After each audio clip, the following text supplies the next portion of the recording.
Þegar þú setja að tala. Heyrðu, þá bara setjum við í gang.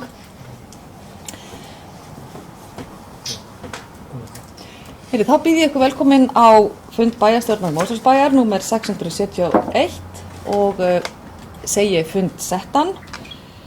Það eru til umfjöllunar 8 fundagerðir og 1 til kynningar, 1 fundagerð til kynningar. Og þá segi ég bara að orðið er laust fundagerð bæjarráðs númer 1256. Bjarki, gjörðu svo vel.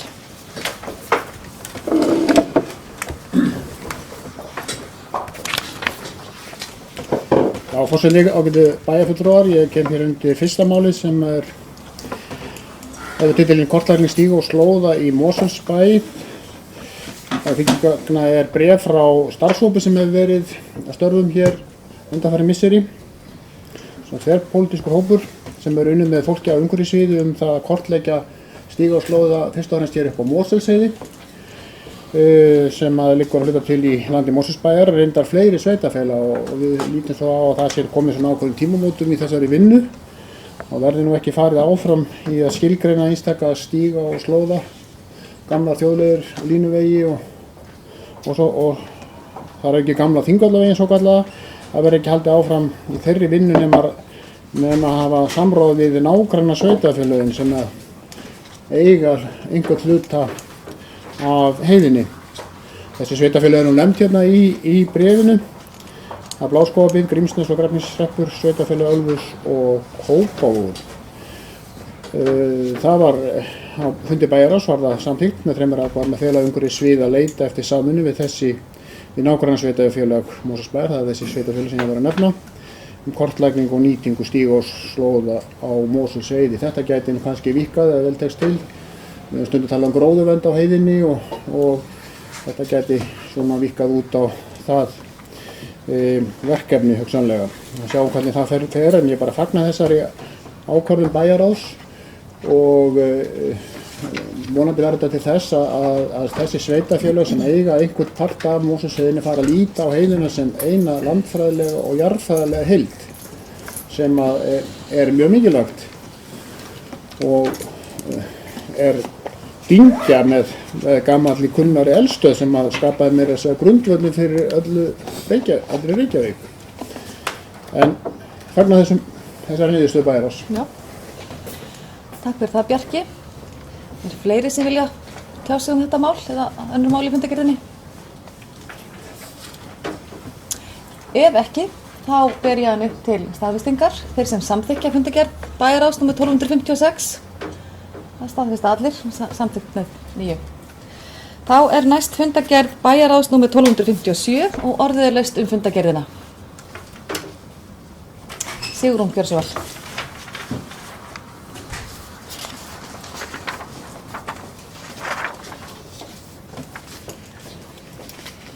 Já, ágæti forseti, mér langar að forvitnast mál númer 6 í fundagerð bæjarráðs númer 1257, uppbygging á lóðum í miðbæ Mosfellsbæjar, Bjarkarholt, Háholt, tillaga úthlutun lóða við Bjarkarholt, Háholt.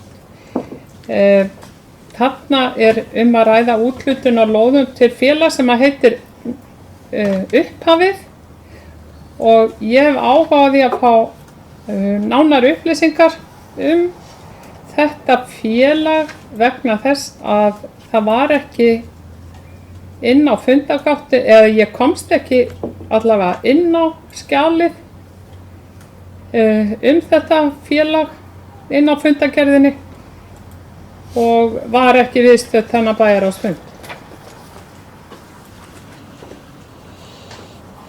Já, takk fyrir það, Sigrún. Eru fleiri sem vilja tjá sig þetta mál eða? Haraldur, gjörðu svo vel. Já, forseti. Ég svara þessu, já. Það var reyndar miður að það skildi ekki vera neitt fulltrúi frá íbúahreyfingunni á bæjarráðsfundinum. Það sem lungað af þessum fundi fór nú í það að ræða þetta tiltekna mál. Og ef að bæjarfulltrúi íbúðarhreyfingar vantar einhverjar upplýsingar þá væri það bara gott að fá nákvæmlega það hvað það er. Ég hélt nú að það væri öll gögn málsins væri inn í fundargáttinni. Ég spyr ritarann athuga það, beð hann athuga það hvort að það vanti einhver gögn ef svo er að bæta úr því. En valið í raun og veru var á þessu var á grundvelli auglýsingar og útboðs þar sem var auglýst eftir áhugasömum aðilum til þess að taka þessar uppbyggingu á þessum lóðum og jafnframt að endurbyggja eða láta hverfa hús við Hávarl 23 og það gáfu sig tveir aðilar fram hvað þetta mál varðaði og eftir að hafa farið í gegnum matsnefnd og síðan heilmikla umræði bæjarráði þá var niðurstaða bæjarráðs svo að velja upphaf. Nú áttaði ég mig bara ekki alveg á því hvað upplýsingar það eru sem að bæjarfulltrúinn er óska eftir en væri þá gott að fá á því nánari skýringar og þá er það sjálfsagt að verða við því. En það eiga að vera hérna öll gögn málsins undir málinu, ef svo er ekki þá skulum við bara að biðja ritara að bæta úr því. Takk, Haraldur. Sigrún, gjörðu svo vel.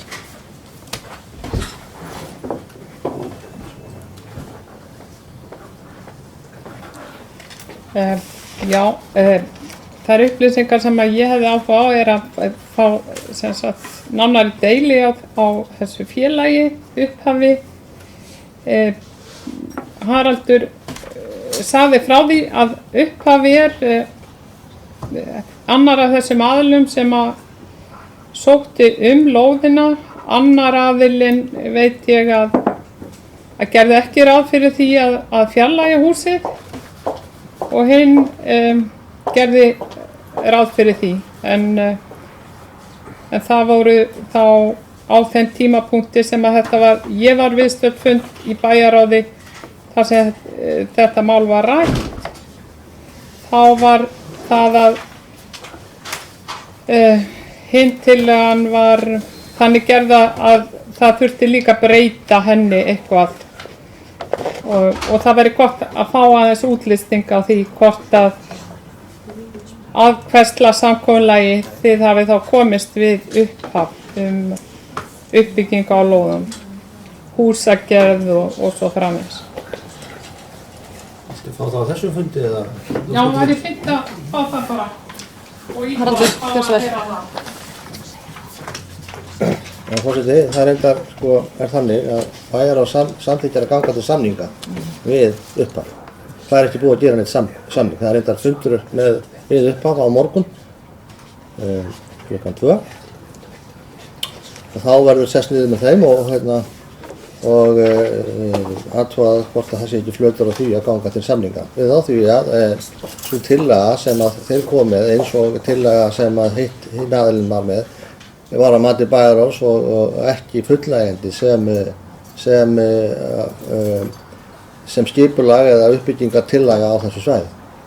Og eitt af því sem bæjarráð ræddi sérstaklega var einmitt Hávarl 23 þar sem að þessi tillaga gengur út af það verið endurbyggt og breytt verulega en bæjarráð hafði áhuga því að það hús hyrfi.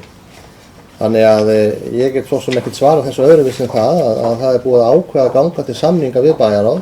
Mér var falið, bæjarráð við upphaf og mér var falið að leiða það og það kemur hérna ljós á þeim fundum hvort það þarf viðræði að leiða til samnings. En það var matsnefndar og að upphaf væri hæfari aðilinn til þess að sinna þessu verkefni. Reyndar var skipulagslegi þátturinn metinn af matsnefnd jafngildur, þar sé hvort tillagan sem sig var, matsnefnd gerði ekki upp á milli skipulagslega þeirra tillagna en hins vegar reynsla og upphafsmeiri heldur en hins aðilans og því var ákveðið að ganga til samninga við upphaf. Og það kemur í ljós hvort að það leiðir til þess að þeir fá lóðinu úthlutað. Það er ekki fór úthlutað lóðinu. Takk fyrir það, Haraldur. Anna Sigríður, gjörðu svo vel. Takk fyrir, forseti, ágætu fundamenn. ég kemur hérna upp undir sama máli og raun og veru náttúrulega er bæjarstjóri búinn að fara vel yfir sem sagt ákvarðanir bæjarráðs hérna varðandi þetta mál.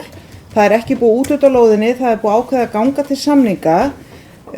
Það var mjög góð og hérna ítarleg umfjöllun um þetta mál sem við erum nú að ræða inn á bæjarráðsfundi og hefði óneitanlega verið mjög gott ef að íbúahreyfingin hefði séð sér fært að senda fulltrúa þangað inn vegna þess að við getum náttúrulega ekki rætt hér, við erum búin að senda bæjarstjóra af stað í samningaviðræður og við getum ekki rætt hér nánar hvaða veganesti honum var falið vegna þess að við erum að fara að semja og hérna ég hef alveg full að trúa það gangi en ég vildi bara koma upp og segja þetta, þetta er mál í farvegi, þetta er samningamál þar sem miklu hagsmunir bæjarins liggja undir og við getum ekki farið að ræða það í smáatriðum en endurtek að það hefði óneitanlega verið mjög góður kostur ef íbúahreyfingin hefði getað séð sér fært að senda varafulltrúa inn á bæjarráðsfundinn sem ekki varð. Takk fyrir það, Anna Sigríður. Bryndís, gjörðu svo vel. Já, forseti og kæru bæjarfulltrúar, ég ætla að taka til máls undir þessum sama lið og tek undir það sem hér hefur verið sagt. Mér langar líka að segja það að þetta er mjög stór og mikil ákvörðun og þetta er mjög stórt og mikilvægt mál fyrir uppbyggingu miðbæjar hérna í Mosfellsbæ. Þetta er oft í langan aðdraganda, við höfum rætt það mikið þegar kom að því að úthluta þessu og hvernig við myndum gera það. Það eru ákveðin flækjustig þarna, það er hús til staðar, lóðarblöð og lóðarúthlutanir eins og þær voru er ekki í samræmi við skipulag og annað þess háttar þannig að það er mikið flækjustig og það er búið að liggja hérna yfir þessu lengi og það var ákveðið að fara þessa leið. Þessir tveir aðilar fóru á stað í svona ákveðna vegferð með okkur og sendu inn hérna, ákveðna tillögur. Við fengum fagaðilina til að meta það eins og bæjarstjóri kom hérna inn á og þeir sem stendur til að semja við upphaf eru matnir hæfari, hafa meiri reynslu, þeir hafa það félag hefur meira reynslu af uppbyggingu heldur en hitt félagið og þar lendi herri einhvern fyrir þann lið og svo eru tillögurnar metnar að jöfnu. Mér finnst allt í lagi og bara í hreinskilni að segja það að ég er ekki endilega sammála því mati. En við ræddum þetta fram og tilbaka í bæjarráði og niðurstaðan var þessi að fylgja sem sagt ráðleggingum okkar embættismanna og sérfræðinga sem hafa komið þessu máli og við sögum það mörg hver þarna inn í þessum ágætu umræðum að við værum svo sem að fara í hringi í umræðinni en ljóst svo sem að hvorug tillagan getur orðið að veruleika óbreytt enda voru þetta svona bara hugmyndir kannski kasta fram, það er þetta ekki alveg búið að hanna hús á þessu reiti og það er ljóst að það þarf að breyta skipulagi þannig að ennþá mun þetta mál bera í töluverðu umfjöllun hér inn í stjórnkerfinu okkar bæði þetta fyrst þarf að ganga frá samningum og svo mun alltaf þurfa að breyta skipulagi og skipulagsnefnd mun þurfa að fara mjög vel og vandlega yfir þann þátt. Ég held að við séum öll sammála eftir þessa umræðu hversu miklar kröfur við ætlum að gera til gæða og útlits á þessum byggingum sem munu rísa hérna í miðbænum. En góðu fréttirnar það er að þetta mál er farið á stað því þetta mun skipta mjög miklu máli fyrir alla uppbyggingu hérna í miðbænum og verslun og þjónustu. Og það eru góða fréttir.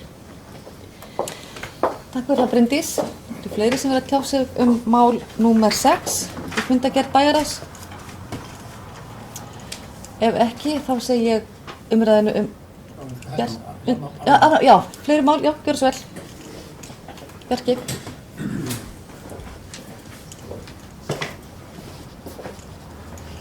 Já, forseti og ágætu bæjarfulltrúar, ég kem hér upp undir máli númer 2 sem snýst tillögu til þingsályktunar 4 ára samgönguáætlun fyrir árin 2015 til 2018. Það liggur hér fyrir umsögn frá stöðum umhverfissviðs og þar kemur meðal annars fram að á þessari áætlun sé ekki minnst á Þingvallaveg eða vegabætur í Þingvallaveg sem er mjög miður og langar með leyfi forseta bara að lesa hér 3-4 línur úr umsögn framkvæmdastjóra umhverfissviðs Mosfellsbæjar og gera eiginlega fyrir mínum.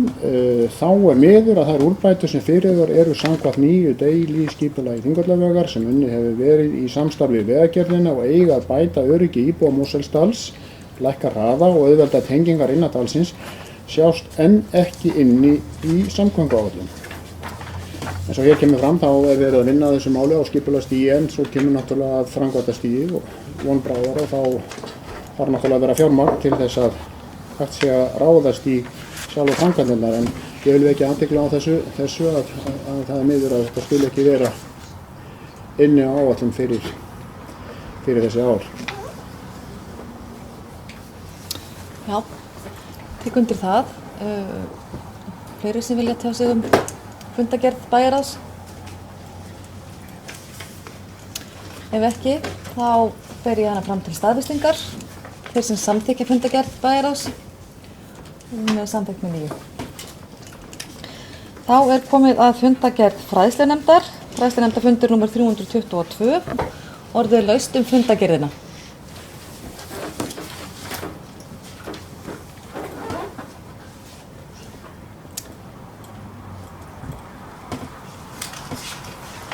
Enginn sem ætlar að tjá sig fundargerð fræðslunefndar? Já, það er ekki. Þakka þér fyrir það. Hanna Sigríður, gjör svo vel. Forseti, já, fræðslunefnd, það er kannski tvennt það er kannski bara fleiri hluti sem ég langar til þess að ræða. Má ég ræða marga? Ekki bara sjá til hvort einhverju vilja tjá sig já, málin. Ok, Bara byrja. Fyrsta sem ég langar bara til að segja er að það lá þarna fyrir samkomulag Sambands íslenskra sveitarfélaga við fjármálaráðuneytið og menntamála og þá sem að því máli koma varðandi stuðningu framhaldsnámi í tónlist sem er náttúrulega ánægilegt að skuli vera komið fram. Það samkomulag þó eftir að finna nákvæmlega út hvað það þýðir akkurat fyrir okkur hér í Mosfellsbæ. Þetta var eina sem ég vildi segja þetta. Má ég núna tala mál númer 2 sem er leikskólabörn? Ef fleiri sem vilja tjá sig mál númer 1? Samkomulag stuðning við tónlistarnám? Nei? Það heldur bara. Við fengum á fræðslunefndarfundinum tölur yfir fjölda leikskólabarna og það er skemmst frá því að segja að þær tölur eru dálítið mikið öðruvísi heldur en lagt var upp með í áætlunum fyrir árið. Það er nú reyna að finna sér því mann þar nú ekki já, það var gert ráð fyrir 485 börnum í leikskólum Mosfellsbæjar en þegar þessi fundur var haldinn að þá var fjöldin komin upp í 528. Reyndar til þess að gæta allra sanngirni að þá er nokkuð ljóst að það mun hvernig ég orða þetta, þeir sem eru að flytja í burtu og úr bænum, kannski á haustmánuðum, þeir munu þá líklega segja upp sínum plássum barna sinna í sumar. Þannig að það er gert ráð fyrir að í júni-júlí þá höfum við betri mynd af þeim fjölda sem við þurfum að gera ráð fyrir í leikskólum bæjarins á næsta vetri. En það kom kannski ekki mjög skýrar skýringar eða greinagóða skýringar á því af hverju er svona mikill munur á áætlun og svo því sem við stöndum frammi fyrir núna.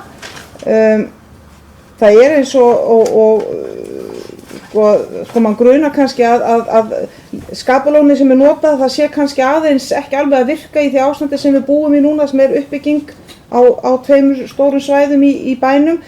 Það kom í ljós að það er sérstaklega í Leirvogstungunni sem hefur fjölgað og svo í Krikaskóla. Þar hefur fjölgað mest börnum. En við þurfum virkilega að vera vakandi við þessu því að við viljum náttúrulega að það fái öll börn leikskólapróf hjá okkur. En spurningin er bara að þetta hlýtur hafa áhrif á fjárhagsáætlun, þannig að það þarf væntanlega að skoða það sérstaklega núna í haust þegar þetta mál skýrist og við fáum endanlega tölu. Og þetta, ég vildi vekja athygli á þessu og ég get farið úr pontu einhver annar vill tala um þetta. Kannski fá bregðast aðeins við Já, takk fyrir þetta Anna Sigríður. Gjör svo vel. Forseti, þetta mál og leikskólabörn í Mosfellsbæ. Ég finnst þetta reyndar að vera ánægilegu tíðindi að börnum í Mosfellsbæ sé að fjölga meira heldur en við vorum áætla, þar sé leikskólabörnum. Það segir mér það að fjölgunni hér í bænum er þá að gerast eitthvað aðeins fyrr heldur en að við vorum að reikna með, þar að segja það er einhver sem á börnin og einhver sem er að flytja í bæinn. Það er ekki fæðingatíðnin sem er að aukast, heldur er það fjöldi íbúanna og það er alveg rétt að það þarf að bregðast til því og með því að svona fara yfir fjárhagsáætlunina. Það er reyndar þannig að við eigum töluvert mikið af leikskólaplássum af því að leikskólabörnum hefur verið að fækka en við höfum nú reyndar hugsað okkur að reyna að nota eitthvað af því plássi til þess að reyna þá að taka börn fyrr og setjum sérstaka fjármuni í það í fjárhagsáætlunum fyrir árið 2016. Ég gerir ráð fyrir því að þessi fjölgun því þá líka það að útsvarstekjur bæjarins séu að aukast. Það muni þýða það vegna þess að útsvarstekjurnar séu þá að koma hraðar inn heldur en við vorum að gera ráð fyrir. Það þurfum við að fara mjög vel yfir núna fyrir sumarfrí. Þannig að við getum þá brugðist við þessu þannig að við séum þá að nýta þau leikskólapláss sem við höfum. Væntanlega þurfum við þá að fjölga starfsfólki og því að húsnæði er til staðar og þá jafnframt þá hugsanlega að bæta við inn í þannig málaflokk til þess að geta líka sinnt þeim áformum sem fjárhagsáætlun segir til að geta tekið börnin fyrr. Þannig að það er alveg hárrétt hjá bæjarfulltrúa Önnu Sigríði að við þurfum að fara mjög vel yfir þessar tölur.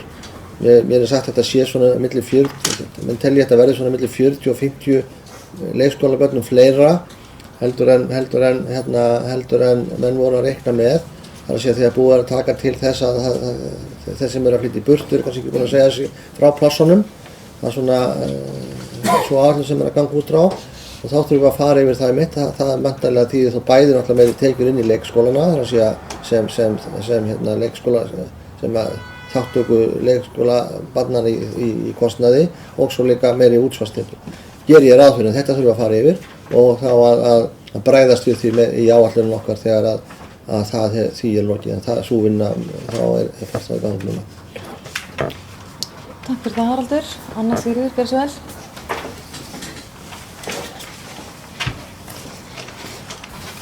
Forseti, ég ætla nú að fá að tala núna mál númer 4 en fyrst kannski bara að segja að það mætti kannski skilja sem bæjarstjóri byrjaði á að tala og honum finnst þetta gleðitíðindi sem er náttúrulega rétt. Þá ætlum ég bara að ítreka að það kom hvergi frá mínum mál að vera sorgatíðindi. Ég var bara að benda á þessa staðreynd og þarna væri mál sem þyrfti að skoða en auðvitað er fjölgun barna alltaf gleðileg. Það er en ég hef bara passað að muna að byrja alltaf á að segja það en því fyrir fjarr að mér finnst þetta vera sorgatíðindi. Mál númer 4 á fundi fræðslunefndar. Það svona aðeins þess að rifja upp að það upphófst með erindi barnaheilla til sveitarfélaga á landinu og við þessu máli var vísað inn til fræðslunefndar og fræðslunefnd vísaði þessu til skólaskrifstofu í samstarfi við skólana að skoða þetta mál og það lá fyrir fundunum minnisblað þar sem reyndar eru teknar fram upphæðir sem ég tel að sé ekki kannski, ég held að stundum er fólk að tala ekki alveg sama hlutin í þessu máli, ég held þegar fólk er að tala að skólarnir eigi að útvega börnunum námsgögnin, þá sé ekki verið að tala skólatöskur og allt sem þarf til að fara í skóla heldur eru að tala ritföng, pappír og þess háttar. Þannig ég held að talan sem kemur fram í minnisblaðinu sé kannski dálítið rífleg en þar er sagt að gjaldfrjáls grunnskóli í Mosfellsbæ gæti kostað á bilinu milli 9 og til 16,5 milljóna króna. En látum það líka með til hluta, fræðslunefnd var ekki að leggja til að fara í þá vegferð allavega ekki núna.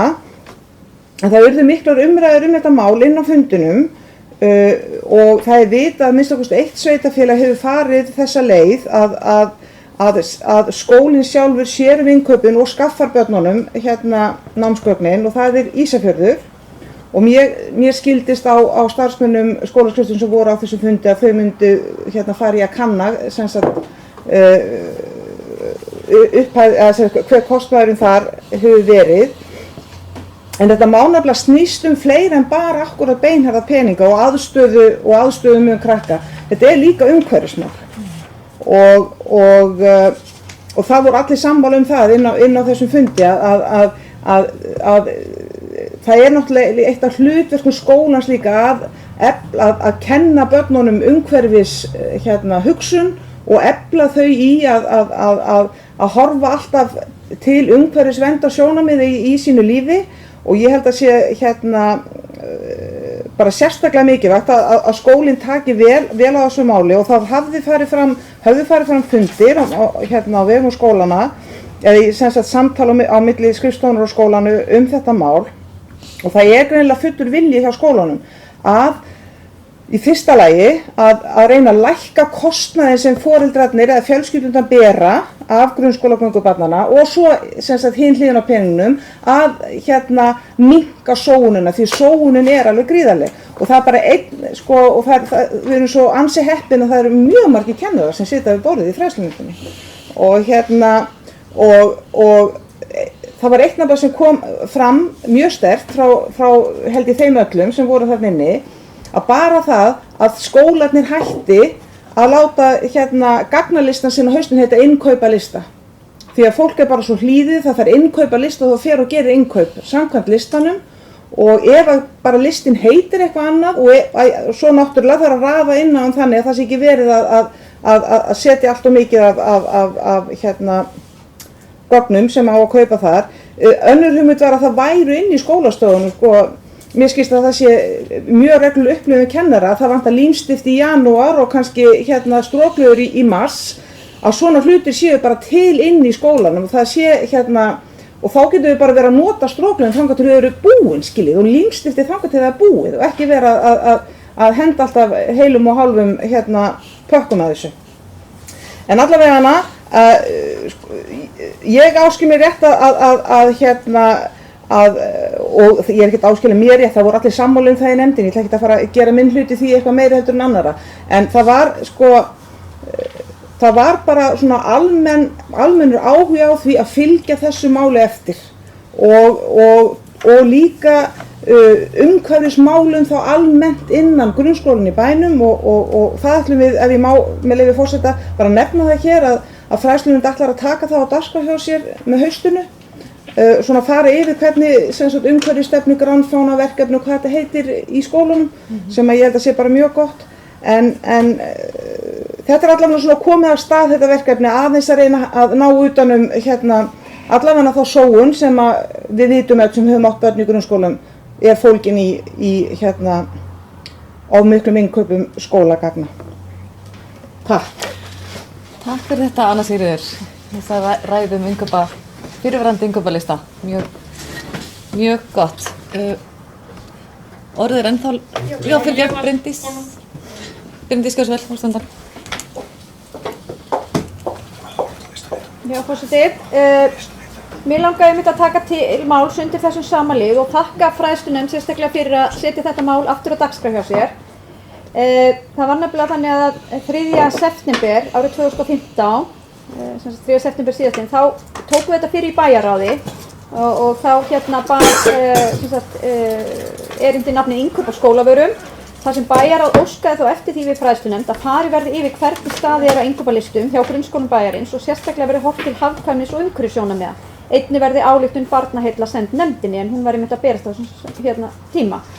Og þannig ég mjög ánægð að sjá það að fræðslunefnd hafi tekið þetta núna til umræðu aftur og mitt á þessum tímapunkti og þá vekja skólana aftur til umhugsunar þetta núna fyrir haustið og mér líst mjög vel á þetta að tala frekar skólagögn og gagnalista held ég að það við staðið þarna. Það ágætis orðalag. Ég tek reyndar líka undir það með bæjarfulltrúa Önnu Sigríði, ég held að þessi áætlun kostnað sé mjög ríflegur og ég held að það sé hægt að gera þetta með mjög hagkvæmari hætti og það allavega mín persónulega reynsla þegar skólarnir hafa, eins og þeir hafa stundum gert, við yngstu nemendurnir hafa tekið þetta að sér sjálfir og foreldrar hafa þá samþykkt að greiða í svona ritfangasjóð eins og það hefur verið kallað, að þá eru innkaupin yfirleitt miklu hagkvæmari heldur en þegar foreldri fer með sinn innkaupalista og kaupir samkvæmt honum. Og tek líka heilsugur undir þetta, þú veist, svo vantar stróklegar og límstifti og eitthvað svona, þú veist, í mínu höfði þetta er svo miklu smáur, þetta ekkert vandamál, þetta á bara að vera inn í skólastofunum. En það ekki síst líka þetta umhverfissjónarmið sem að mér finnst mikilvægt að við horfum á. Og vonandi í framtíðinni verður náttúrulega líka bara miklu minna notað af pappír í skólunum. Við höfum séð skemmtileg dæmi það hvernig Krikaskóli notar töflur og lætur krakkana leysa dæmi og verkefni á töflur svo það bara strjúkað út. Og þannig að þetta er líka spurningum svona verklag og allir séu meðvitaðir það. Þannig að mér langaði bara að þakka fyrir það að þessi umræða hafi verið tekin og held að það sé hið besta mála að þetta sé bara tekið reglulega upp á þessum vettvangi og rætt. Ég held að við munum vonandi koma til með að þróast í það átt að innkaupalistar eða jafnvel gagnalistar munu svo gott sem heyra sögunni til nema þá bara þau gögn sem börnin þurfa að hafa heima og skólatösku og þess aftar. Takk fyrir það Bryndís, Sigrún, gjör svo vel.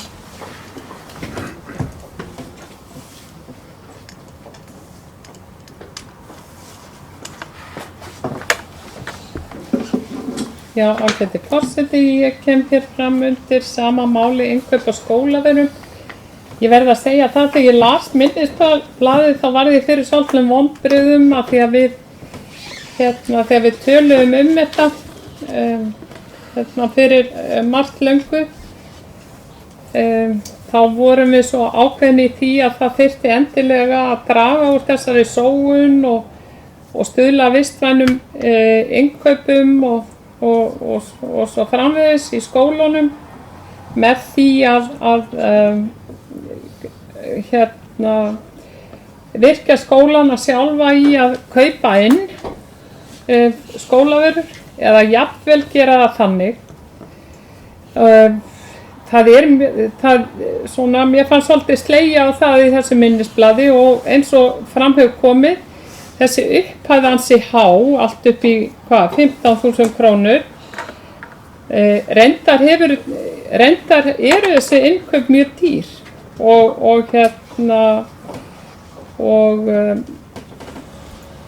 þannig að það má ekki gera of lítið úr því. Það er ótrúlegur kostnaður og þessar vörur eru mjög dýrar. Áður fyrr var það þannig í skólunum og það er kannski eflaust þannig í einhvernum skólum ennþá á Íslandi, en þá var alltaf svona skúffa fyrir hvern krakka í hverju skóla sem á hverju skólaborði, þar sem að krakkarnir geymdu dótið sitt. Það var þá líka síður hætt á því að þeir týndu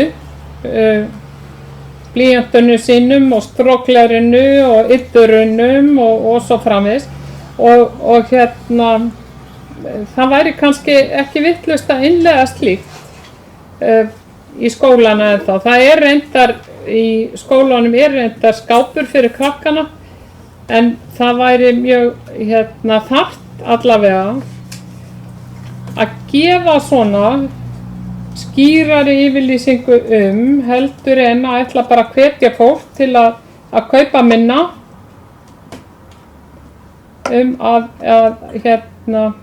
og í rauninni sem sagt fara tillögu barnaheilla og að sveitarfélagi taki allavega einhverjum hluta þátt í þessum kostnaði. Mér langar að ræða aðeins líka tómstundaskóla. Eru fleiri sem vilja tjá sig Já, mál númer 4, þannig að kannski spurning hvort að Bryndís fá að bregðast við þessu. Já, gjör svo vel Bryndís. Já, forseti, mér langaði að ítreka að kannski kom ekki nóg skýrt fram í máli mínu áðan að í þessu ágæta minnisblaði þá skólaskrifstofa að tala það að kostnaður foreldra vegna kaupa fyrir hvert grunnskólabarn geti numið á bilinu 6-15.000 að jafnaði. Ég efast ekkert þá tölu. Ég hef mikla reynslu af því að kaupa fyrir skólabarn og ég held að þetta sé algjörlega svoleiðis. Þannig að þegar ég var að tala að kostnaðurinn væri kannski of áætlaður einhverju, þá skólaskrifstofurinn bara að nota þessa upphæð og margmalda með fjölda grunnskólabarna í Mosfellsbæ. Það sem að ég átti við að ef að skólarnir væru sjálfur að gera þetta, að þá hef ég trú á því að þetta væri miklu hagkvæmara. Þar af leiðandi væri kostnaðurinn mun minni ef þetta væri gert þannig, bara þannig að það sé skýrt. Takk fyrir það, Bryndís. Þetta sammál. Já, gjör svo vel. Anna Sigríður. Forseti, bara örstutt þetta sama mál að ég ætla að taka undir það sem Bryndís segir það var það sem vakti fyrir mig líka með því að segja ég var ekki alveg sammála þessari tölu sko, að það er hagkvæmnin í því vantarlega að skólinn sjái innkaup. Og svo langar mér bara til að ítreka að þetta ekki endastöð á þessu máli. Þetta var ákveðið að fara í þetta svona í haust og til dæmis vegna þess að það er dálítið skipt á skoðanir og sérstaklega kannski milli, hjá kennurum sérstaklega eftir í hvaða árgöngu þeir eru að kenna, hvaða fyrirkomulag hentar best og þannig að við skiljum þetta mál svona, við sendum þetta svona inn í skóluna núna og svo auðvitað ræðum við það áfram og við erum allavega komin í markvissa, ekki það að þetta hafi ekkert verið gert neitt áður skiljiði, heldur bara núna markviss ganga hafin í átt að hagkvæmni og minni sóun. Nákvæmlega, takk fyrir það Anna Sigríður. Eru fleiri sem vilja tjá sig mál númer 4, innkaup sem heitir innkaup á skólavöru? Þá verður Sigrún, gjör svo vel, næsta mál.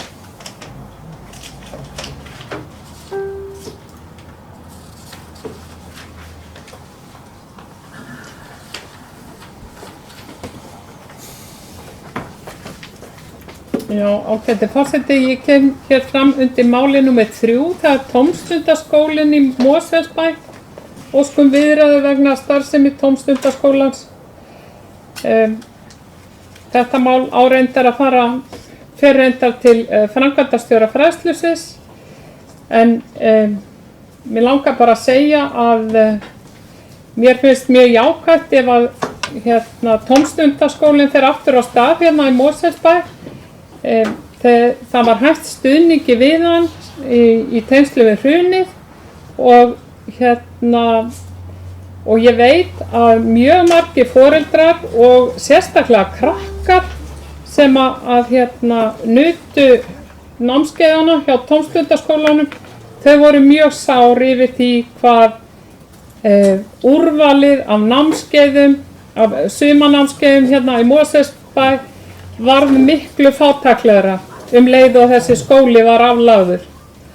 Og þess vegna fagna ég því að tómstundaskólinn sé að sækja að hefja starfsemi á ný. Og ég hugsaði líka með mér að því að við vorum með þetta stóra málþing fjölmenninguna daginn sem var mjög vel heppnað og skemmtilegt, að þetta væri mjög gott líka þess vegna. Það væri hægt að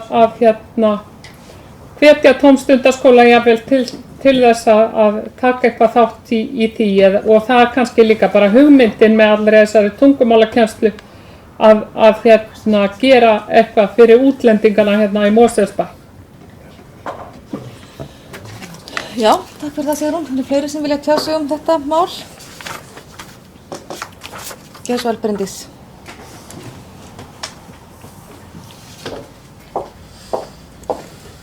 Já, forseti, ég get alveg tekið undir það að fagna því að hugmyndir tómstundaskólann séu aftur komnar hingað inn á borð.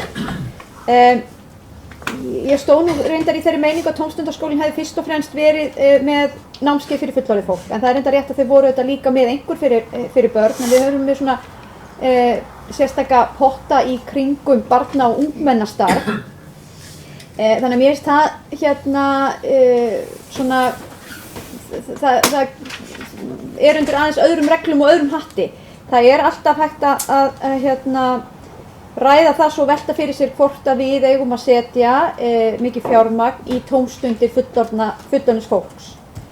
En mér finnst sjálfsagt að þetta sé skoða á fræðslusviðinu og sé hvort að við getum ekki með einhverjum hætti komið til móts við tómstundaskólann. Einmitt þetta sem að bæjarfulltrúi Sigrún Pálsdóttir nefndir varðandi íslenskukennslu fyrir útlendinga. Þetta var einmitt rætt á þessu fjölmenningarþingi og væri mjög til bóta ef að það væri hægt að hefja aftur slíka kennslu hér í Mosfellsbæ og þar getum við haft beina aðild af einhverju slíku. Svo hef ég nú lengi talað fyrir því að mér finnst skólahúsnæði í Mosfellsbæ vera vannýtt. Þetta eru fallegar byggingar og með bjóða upp á mikla möguleika og þau eru ekki nýtt mikið kvöld og helgar og hvað þá yfir sumartíman. Þannig að mér finnst full ástæða til að skoða það hvort að tómstundaskólinn geti starfað í skólanum okkar og fengi slíkt húsnæði. Þannig að þetta geti bara verið mjög spennandi umræða en svo er þetta alltaf spurning forgangsröðun og við vorum að ræða leikskólabörn og taka yngri börn og ef við erum að tala einhver beina fjármuni miklu leyti frá bæjarfélaginu þá geti ég sagt fyrir mitt leyti að ég myndi frekar vilja leggja áherslu á það að geta hleypt börnum fyrr inn á leikskóla heldur en nú er. Takk fyrir það Bryndís. Sigrún Pálsdóttir, gjörðu svo vel.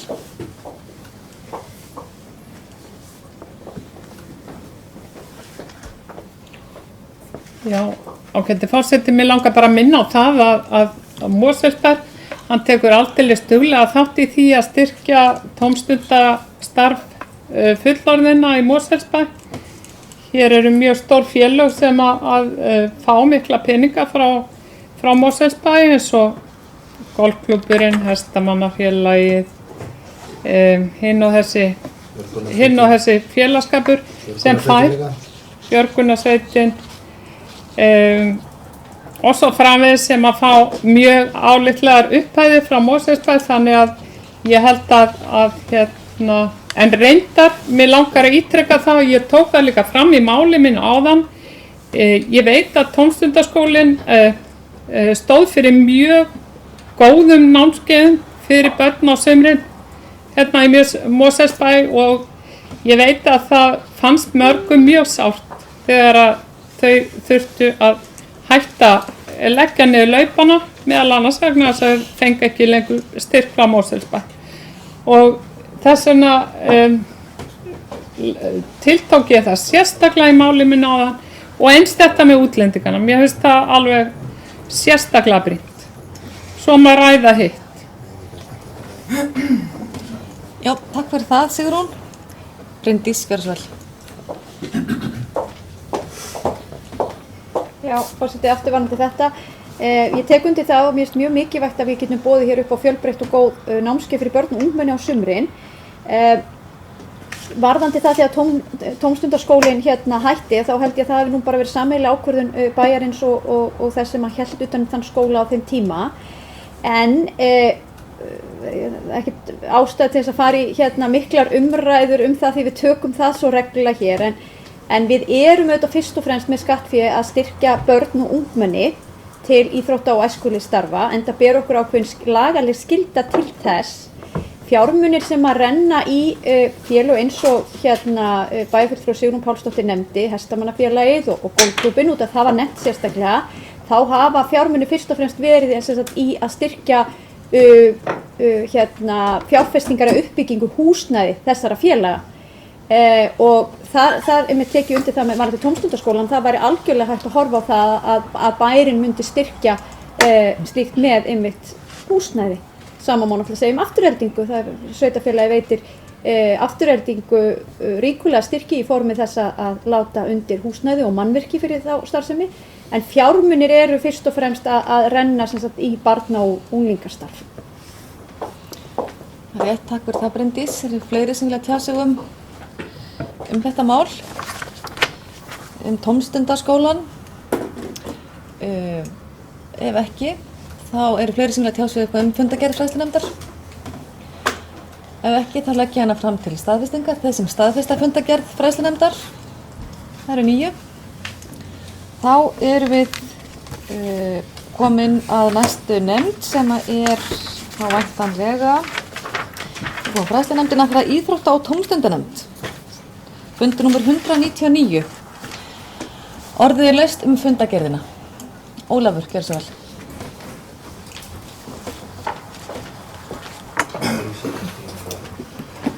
Forseti, ég ætlaði hérna að fá að koma hérna upp undir lið nr. 2 í fundagerð íþrótta- og tómstundanefndar og þar sem ber heitið aðlaga þar reglur Mosfellsbæjar nýrri reglugerð afreksjóð ISÍ.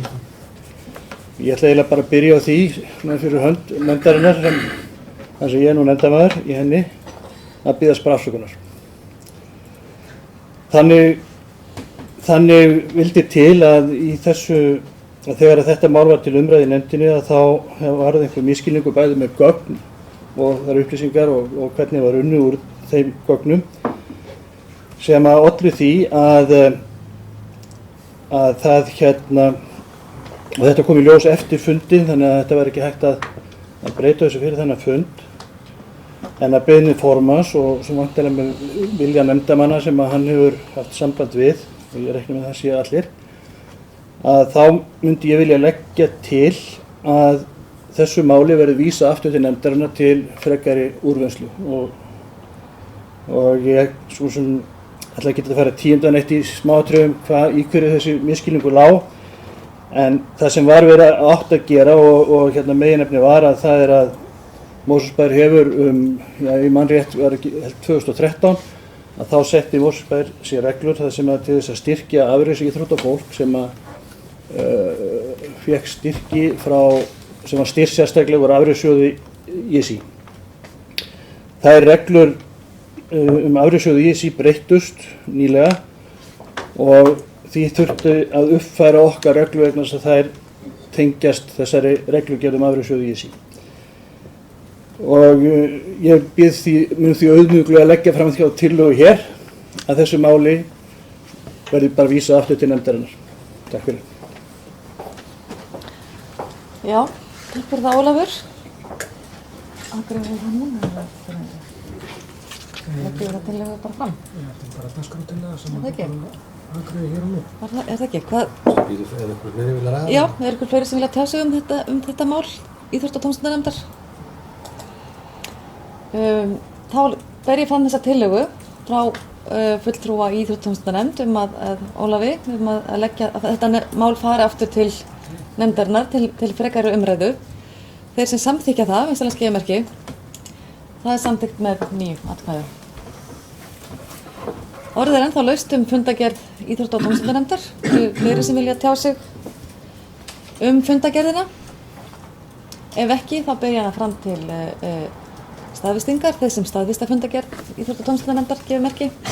Hún er staðfest með 9 atkvæðum. Þá erum við komin að fundagerð menningarmálanefndar, fundur nr. 197, orðið er laust fundagerðina.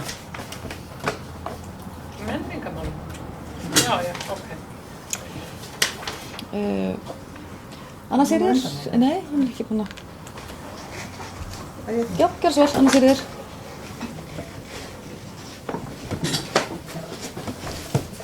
Forseti, ég kem hér upp undir máli nr. 1 á fundi menningarmálanefndar varðandi bæjarhátíðin í túninu heima og mér langar bara til þess að vekja athygli á að ég held þetta sé nú örugglega bara eitt af 18 skiptum sem nefndin ræðir þessa ágætu hátíð okkar sem er gott að fulltrúi Samfylkingar lagði þarna fram tillögu að tengja hátíðina sjálfa nánar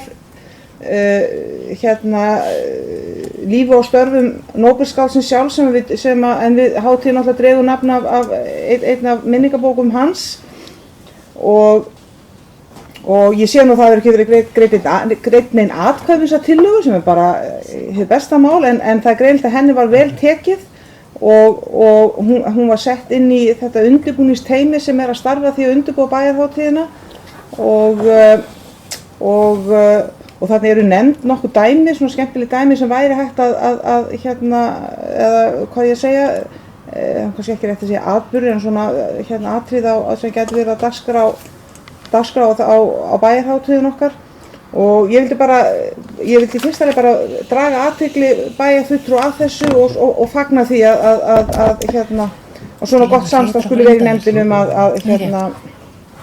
að vinna vel að því að efla og bæta bæjarhátíðin okkar. Takk. Takk fyrir það, Anna Sigríður. Hreiðar Örn, formaður menningarmálanefndar. Gleymdu nú að taka það sérstaklega fram hérna áðan í upphafi fundar að við erum náttúrulega með Hreiðar Örn í fyrsta skipti, annað sinn á fundi sem varamaður. Bara velkomin Hreiðar í pontu. Takk fyrir það, ágætu bæjarfulltrúar. Varðandi þetta fyrsta mál menningarmálanefndar á síðasta fundi nefndarinnar og eins og mjög reglulega þá förum við yfir verkefni nefndarinnar og eitt af því er einmitt svona að hlúa að þessari hátíð okkar í túninu heima. Og við Mosfellingar vitum auðvitað það að þessi hátíð er að stærstu hluta svona sjálfsbrottin. Við erum með verkefni út allan bæ í görðum og inn í húsum og það gerir þessa hátíð svolítið sérstaka. Og Mosfellsbær kemur í raun og veru að þar sé halda utan hátíðina og kannski sér 2-3 atburði á hátíðinu sjálfi, en annað einstaklingar og fyrirtæki í bænum og félagasamtök. Og það eins og ég segja áður, gerir þessa hátíð svolítið sérstaka og marg sveitarfélög og bæjarfélög horfa mikið til þessa skipulags. Varðandi tillögur frá Samfylkingunni sem okkur þótti mjög góð, þá eru þetta svona hugleiðingar það hvað við getum gert og það er kannski hægt að benda því til þeirra sem eru út víðan völl að skipuleggja atburði þessara hátíð. Þó svo að hátíðin beri þetta nafn yfirskriftina úr einni bókum Halldórs, þá er þetta ekki Halldórshátíð, þetta er bæjarhátíðin okkar en mjög gott að taka það samt fram að við auðvitað munum eftir honum eins og öðrum bæjarbúum. Þannig að þeir eru rægir og góðir. Takk fyrir það Hreiðar. Haraldur, gjör svo vel. Já, forseti reyndar nú formaður menningarmálanefndar og búinn að segja eiginlega það sem ég ætlaði að segja. Ég bara taka það undir það sem hann sagði. Ég held að fegurðin við þessa hátíð sé svolítið sú og stórum hluta sú. Það eru bæjarbúar sjálfur sem að halda utan hana, stórum hluta og svona halda hana. Skreyta húsin sín, hafa uppákomur hjá sér, taka náttúrulega þátt í skemmtiatriðunum og svo að eru hinir orðið þessi sem eru með viðburði hér og þar bæinn. Ég er stoltur af því sem íbúi hér að Nóbelsskáldið Halldór Laxness skuli hafa búið hér stóran hluta af sinni ævi og ég er líka stoltur af því að hátíðin beri nafn einna bóka hans eins og kom fram. Og mér finnst það vel til fundið að það sé hægt að gera hans arfleið meira og meira í tengslum með þessa hátíð, en það finnst mér líka að það þurfi að vera svolítið á þessum forsendum sem hátíðin er. Það er að segja að það sé ekki endilega bærinn sem sé þá að skipuleggja slíkt, heldur þá þeir aðilar sem að svona aðrir sem að gera hátíðina því sem hún er. Ég veit það að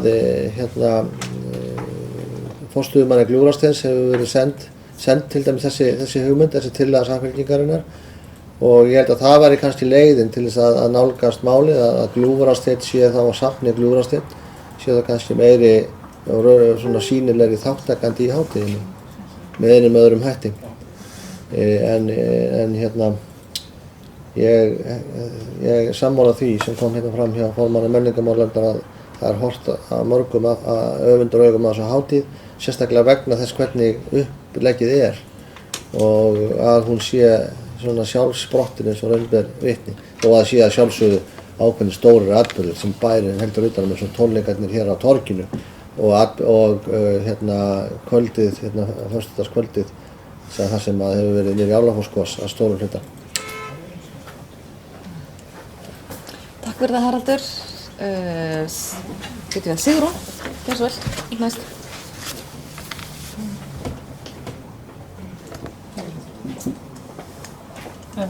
Já, ágæti forseti, ég kem hér fram undir máli númer 1. Ég tel að þessi tillaga Samfylkingarinnar, og hún sé nokkuð langsótt, hún er of nákvæm, en ég veit að hún er vel meint og tel þó mun heppilegra að bara Mosfellsbær og þessi nefnd sem að sér hátíðina hafi eins og Haraldur kom inn á bara meira samstarf við Gljúfrastein að skipuleggja viðburði til heiðurs Halldóri Laxness. En þetta eflaust vel meint þessi tillaga, ég efast ekki það og mjög vel til fundið að leggja meiri áherslu á Nóbelskaldið en sem sagt ég held að þau á Gljúfrasteini væru samt betur færum að meta hvernig á að standa því. Takk fyrir það Sigrún. Anna Sigríður, gjörðu svo vel. Takk, heyrðu, já, ég ætla að byrja að segja að mér leist ekki alveg á blikuna þegar formaður menningarmálanefndar var hér í pontu því mér fannst hans sýna á þetta dálítið sérkennilega en ég gladdist aftur þegar að bæjarstjórinn kom og nefndi Gljúfrastein og samstarfi hans sem ég held að sé mjög góð hugmynd.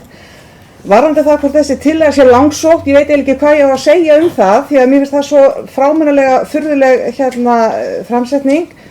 Ég ætla reyndar að benda á að ég ætla bara að lesa þessa tillögu sem er svona fulltrúi Samfylkingarinnar óskar eftir því að umsjónarmenn bæjarhátíðarinnar leiti leiða til að tengja hátíðina meira lífsverki Nóbelskáldsins Halldórs Laxness sem hátíðin dregur nafn sitt af. Þetta er tillagan. Síðan leggur fulltrúum fram bara af góðsemi sköpunargáfu sinnar ýmsar tillögur, skiljiði. Þetta er bara til dæmis.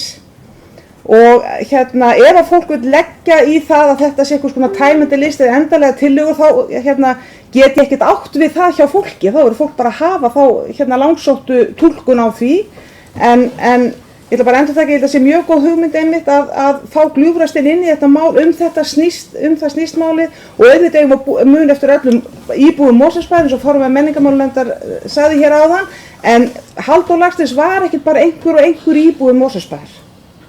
Og svo ætla ég ekki að segja meira það. Takk fyrir þetta, Anna Sigríður. Eru fleiri sem vilja tjá sig þetta fyrsta mál í fundargerð menningarmálanefndar? Orðið er ennþá laust fundargerðina. Eru fleiri sem vilja tjá sig?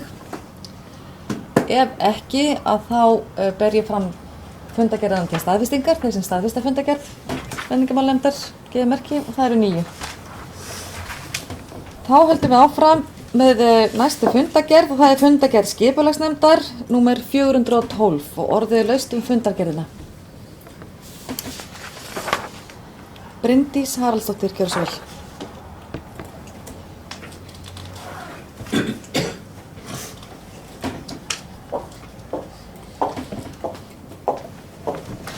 Já, forseti og kæru bæjarfulltrúar.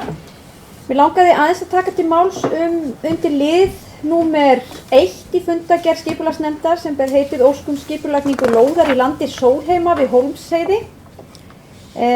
Þar kemur fram í undirferðisögnin að Síminn hefur óskað eftir því að skipulagið verði lóð fyrir gagnaver í landi Sólheima með möguleikum á uppbyggingu gagnavers í nokkrum áföngum. Bæjarráð vísaði erindinu til umsagnar skipulagsnefndar og umsögn skipulagsnefndar kemur fyrir bæjarráð á morgun. Þannig að við fáum það aftur tækifæri til að ræða þetta mál undir fundargerð bæjarráðs. Ég var spurð töluvert að því í mínum hóp af hverju kæmi svo fram bókun þarna. Bara til að skýra það, þá er sem sagt bókun frá S-lista þar sem að fulltrúi Samfylkingar telur þetta ganga í berhögg við 900 svæðisskipulag, talar vaxtamörk í svæðisskipulags og græna trefil. Og það kemur svo sem fram bara til að útskýra í umsögninni til bæjarráðs að þá fólum við sem bara skipulagsfulltrúum okkar fara yfir það hvað þarf að gera. Og það er þannig að það er bara tekið saman þar og við getum rætt það svo í bæjarráði og þá kannski liggur eitthvað fyrir afstæðan.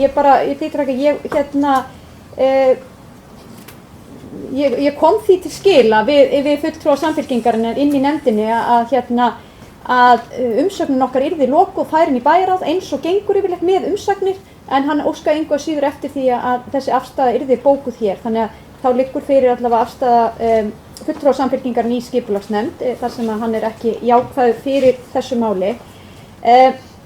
En bara til að skýra það að sko í dag umrætt svæði óbyggt svæði. Þannig að það mun alltaf kalla á einhverja breytingar á skipulagi. Og ég geri ráð fyrir því að bæjarráð hafi alltaf átt að segja á því þegar það eru vísar þessu til umsagnar. Og það sem við gerum í rauninni í skipulagsnefnd, við bara förum yfir það hver staðan á þessu svæði, hver skilgreiningin, hvaða verkefni eða vandamál kynni einhverja að segja væri þá fyrir hendi að þarna sem sagt í dag skilgreindur græni trefillinn og þetta þyrfti þar að leiðandi alltaf að fara til umræðu inn á vettvangi svæðisskipulagsnefndar.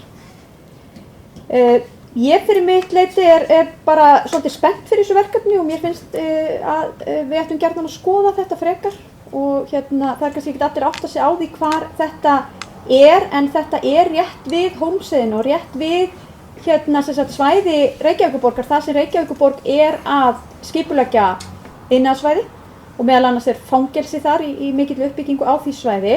Það mjög stutt á milli og ef það skoðið myndin í svæðisskipulaginu minnir að sé með markmiði 4.1, þar sést græni trefillinn ágætlega og þar sést svona eyja sem ekki skilgreind sem græni trefillinn og það sem sagt iðnaðarsvæðið á Hólmsheiði.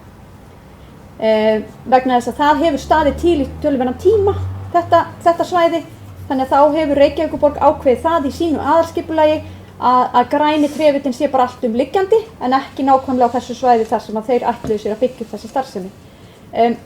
Slíkt hefur bara aldrei komið til umræðu áður í Mosfellsbæ en það þá bara að koma til umræðu núna hjá okkur hvort að við myndum þá vilja óska eftir því að annarkoð stækka þessa eyju eða gera nýja eyju þarna rétt hjá sem að tilheyrir þá ekki græna trefillinn. Þetta var það sem ég vildi segja þetta. Takk. Takk fyrir það, Bryndís. Gjörðu svo vel, Anna Sigríður. Forseti, ég kemur upp undir sama máli. Það náttúrulega hefur komið fram í máli bæjarfulltrúa Bryndísar að það verður umsögn á dagskrá bæjarráðs í fyrramálið, þannig að hún sem sagt liggur ekki fyrir hér á þessum fundum en bæjarfulltrúa Bryndís nefndi nú einhverja hluta úr umsögninni, það ekki rétt að mér? Jú, í rauninni og svipað á það sem bara í bókinni, hvað verkefni eru framöndan? Já, en ég ætla ekki að vera langorð þetta, við eigum eftir að taka umræðan inn í bæjarráð og svo kemur þetta aftur, en sko, eitt af því sem ég veit að skiptir máli í þessu og margir hugsa að við erum nýbúin að samþykkja svæðisskipulag fyrir höfuðborgarsvæðið. Það varla þotnað blekið á undirrituninni, hafi það verið undirritað eigin hendi eða hvort það var undirritað rafrænt veit ég ekki. Og þá bara spurningin sko, hversu sko, trúverðugt það að setja okkur skipulag og við fyrsta skipt, hvernig, ég ekki orðað þetta alveg nógu vel, að í fyrsta sinn sem einhver óskar eftir því við bregðum út af því, þá ætlum við að bregða út af því. Kannski þarf þetta þarf náttúrulega umræðu, þetta mál, sem verður náttúrulega tekin hér í framhaldinu og hvað ég ætla nú að segja meira og eins og varðandi græna trefilinn, mér skilst nú að hann hafi verið settur, hann misbreiður skilst mér eftir svæðum og hann breiðastur þar sem að var fyrir einhvers konar hvað segirðu? Já, ég segi skógrækt eða eitthvað belti það sem var fyrir og það var að láta hann halda sig þar sko og og mér skilst að það sé raunin á þessu svæði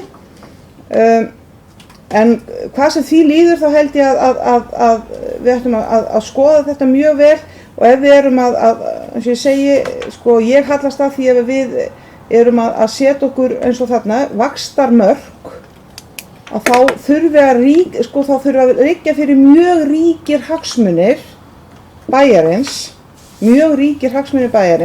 til þess að við förum að fara á svig við þessa ætlun sem allir voru sammála ég held engin fulltrúi í bæjarstjórn hafi sett sig á móti svæðisskipulaginu.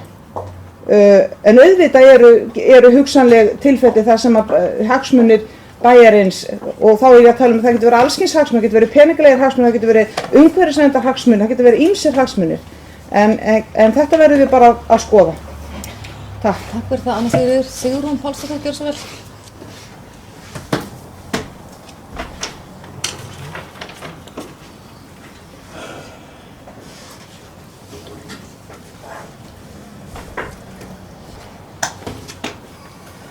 Já, ágæti forseti. Ég kem hér upp til að bara taka undir þessa bókun fulltrúa S-lista í skipulagsnefnd. Eitt helsta vandamáli sem að þeir sem að stóðu að gerð nýs svæðisskipulags stóðu frammi fyrir eða ræddu í rauninni fram og tilbaka var það að gamla svæðisskipulagi það hafði í rauninni enginn tekið mark á því og það var sífellt verið að breyta því og það var í rauninni, það var búið að eyða í þetta alveg ótrúlega miklum fjármunum að búa til þetta fyrsta svæðisskipulag en það fór bara enginn eftir því og þannig að í rauninni hafði þeim peningum einfaldlega verið kastað á glæð.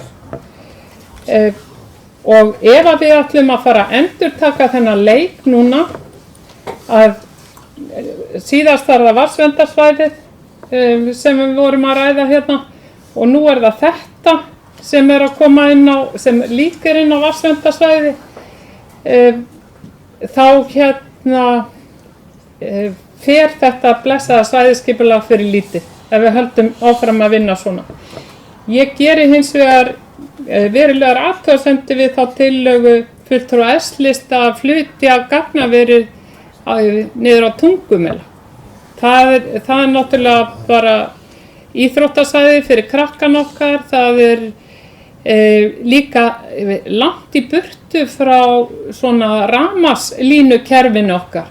Og það myndi kosta mikla rafmagnslínulagnir, gagnaver þurfa gífurlega mikið rafmagn. Og það þarf, og það var einn af kostunum sem verið var að ræða, eða það var eitt af vandamálunum eða eitt af kostunum sem að Síminn minntist á, minni mig, í sinni umsókn var einmitt að þetta var svo stutt frá orkuvirkjónum upp á heiðinni. Þannig en að öðru leyti þá tek ég undir þessa bókun S-lista. Takk fyrir það, Sigrún. Haraldur. Bregðast við bara örstutt að bregðast við. Já, mínutna sko. Já, gjörðu svo vel. Forseti, takk fyrir að leiða mér að skjóta þetta inn í aðeins að fá að bregðast við hluta því sem að bæjarfulltrúi íbúahreyfingarinnar Sigrún sagði. Hún misskilur í bókunni, það er ekki verið að tala um að flytja þetta niður á Tungubakka sem er íþróttasvæði barnanna okkar, heldur á Tungumela. Og síðast ég vissi þá var ekki skipulagt útivista íþróttasvæði fyrir börnin í Mosfellsbæ Tungumölum. Það passar. Takk fyrir það, Anna Sigríður. Haraldur, gjörðu svo vel. Já, forseti, ég hélt reyndar að umræðum þetta mál yrði svona þegar að bæjarráð væri búið að fjalla um það og ég hefði nú sko talið eðlilegra svona út frá stjórnsýslunni að fulltrúi Samfylkingarins skipulagsnefnd hefði gert þá sér umsögn sem hann hefði þá sent bæjarráði sem sín umsögn þar sem að málið er þar til meðferðar og þá hefði bara legið þessar tvær umsagnir fyrir annars vegar umsögn meirihluta skipulagsnefndar og svo umsögn á fulltrúa Samfylkingarinnar og þá hefur bæjarráð getað tekið þær til umfjöllunar eins og það liggja fyrir í staðinn fyrir að bóka sérstaklega í fundargerðinni. Við hefði fundist það eðlilegri stjórnsýsla en látum það nú liggja milli hluta. En það er komna hérna fram afstaða, skýr afstaða íbúahreyfingarinnar andstöðu við, heyrðist mér, við gagnaverið á þessum stað og svona ekki alveg jafn skýr afstaða Samfylkingarinnar en þó svona miklir varnaglar á þessu verkefni. Ég verð bara fyrir mitt leyti að segja að ég er þessum skoðunum ósammála. Ég tel að það sé mjög ákjásanlegt ef að sjálfsögðu að því gefnu að löglegt og formlegt skipulagsferli eigi sér stað og allir þeir vinklar sem að því eru og í því kom ekki fram neinir annmarkar á því að nýta þetta svæði undir þessa starfsemi, þá myndi ég telja það mjög ákjásanlegt fyrir svona þessa starfsemi bara yfirleitt í landinu og þá ekki síst fyrir Mosfellsbæ. Íslendingar hafa verið núna undanfarin ára að leita leiða til þess að byggja upp nýtingu á sinni endurnýtanlegu orku í formi þess að þurfi ekki að nota hann alla undir stóriðju. Þannig finnst mér og finnst mörgum mjög ákvæmlega leið til þess nýta það undir starfsemi sem þessa. Og ég held að þessi staður sé að mörguleyti mjög vel til fallinn til þess, bæði vegna þess að hann er ekki alveg í alfara leið, þannig komast á orðið, þetta er stór og mikil hús sem að svona fylgir, en ekki mengun í þeim skilningi, þar að segja ekki bara umfram það að það standi hús á viðkomandi stað, það er ekki útblástur eða neitt slíkt. Og þarna eru einmitt orkan í seilingarfjalla, þar að segja bæði tengivirkið á Geithálsi þarna mjög stutt frá og svo háspennulínunar frá virkjunum okkar sem er þá til þess fallan að ná í þetta rafmagn. Og þess vegna er svæðið upp á Tungumölum ekki mjög ákjásanlegt fyrir starfsemi af þessum toga, þar sem þá þyrfti að koma þangað mjög öflugum rafstreng, annarkvort með loftlínu eða jarðstreng, sem að væri mikið rask og kostnaðarsamt. Af þeim sökum er þetta mínum mati mjög að mörguleyti mjög ákjósanlegur staður. Enda komst bæjarráð og bæjarstjórn samhljóða að þeirri niðurstöðu á síðasta kjörtímabili þegar aðrir aðilar óskuðu eftir því að reisa gagnaver á þessum stað og bæjarstjórn var alveg einhug það, hvort sem það var Samfylking, Sjálfstæðisflokkur, Vinstri græn eða íbúarhreyfing, að það væri þá mjög áhugavert að skoða þann möguleika. Og mín skoðun hefur ekkert breyst í því og svæðisskipulagið, ég held að við verðum að horfa á það sem berum alltaf sjálfsögðu virðingu fyrir því en það er hins vegar ekki greypt í stein, ekki frekar en önnur skipulög. Ég skil nú reyndar að vaxtamörkin þannig að þau séu fyrst og fremst hugsuð út frá íbúabyggð og það sem að út af bar varðandi svæðisskipulag og meðferð svæðisskipulagsins sem var samþykkt hérna upp úr síðustu aldamótum var fyrst og fremst það að íbúabyggðin í sveitarfélögin fóru ekki eftir þeirri stefnumörkunum þróun íbúabyggðarinnar sem að menn höfðu sett það þá og enda tekur núgildandi svæðisskipulag allt öðruvísi á þeim málum. Ég lít allt öðruvísi á uppbyggingu atvinnutækifærum og við megum ekki láta þau tækifæri sigla framhjá okkur á athuguðu máli. Það eru mikil verðmæti fyrir Mosfellsbæ ef þessi starfsemi myndi rísa hér í okkar bæjarfélagi, tekjulega séð og atvinnulega séð og mér finnst það mjög miður ef það er ekki skoðað algjörlega orðin hörgul kostirnir við það. Þannig að því að menn eru farnir að tjá sig hér afstöðu sína til verkefnisins, þá vil ég bara þá segja mína afstöðu. Ég er jákvæður fyrir því að þetta verði skoðað mjög gaumgæfilega með þeim fyrir augum þetta getur orðið að veruleika. Já, takk fyrir það Haraldur. Sigrún Hallsdóttir, gjörðu svo vel.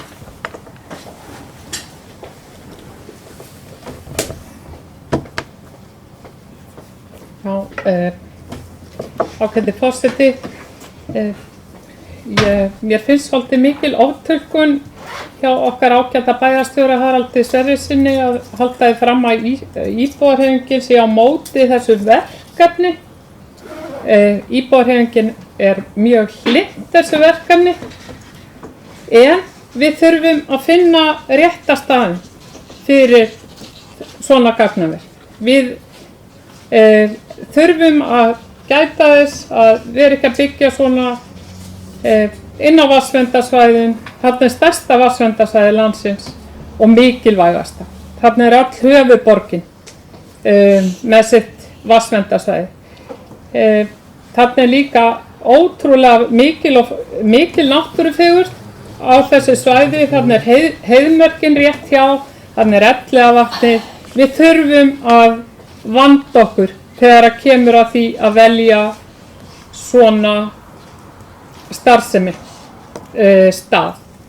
Og ég vil að við og íbúahreyfingin vil að við leitum að betri stað fyrir þessa starfsemi og pössum okkur líka á því að vera ekki að leita að stað þar sem að það mjög óhagkvæmt eins og þarna á Tungubökkum. Nei, Tungumelur, ekki Bökkum. Heyrðu, ég byrst afsökunar á þessu misskilningi hjá mér og þakka Önnu Sigríði ábendinguna. En sem sagt íbúahreyfingin, hún telur að það sé mjög mikilvægt að Mosfellsbær setji kraft í atvinnuuppbyggingu og við höfum bara að finna þessu góðan stað þar sem allir geti verið sammála að hafa þetta gagnaver. Takk fyrir það, Sigrún. Ólafur, gjör svo vel.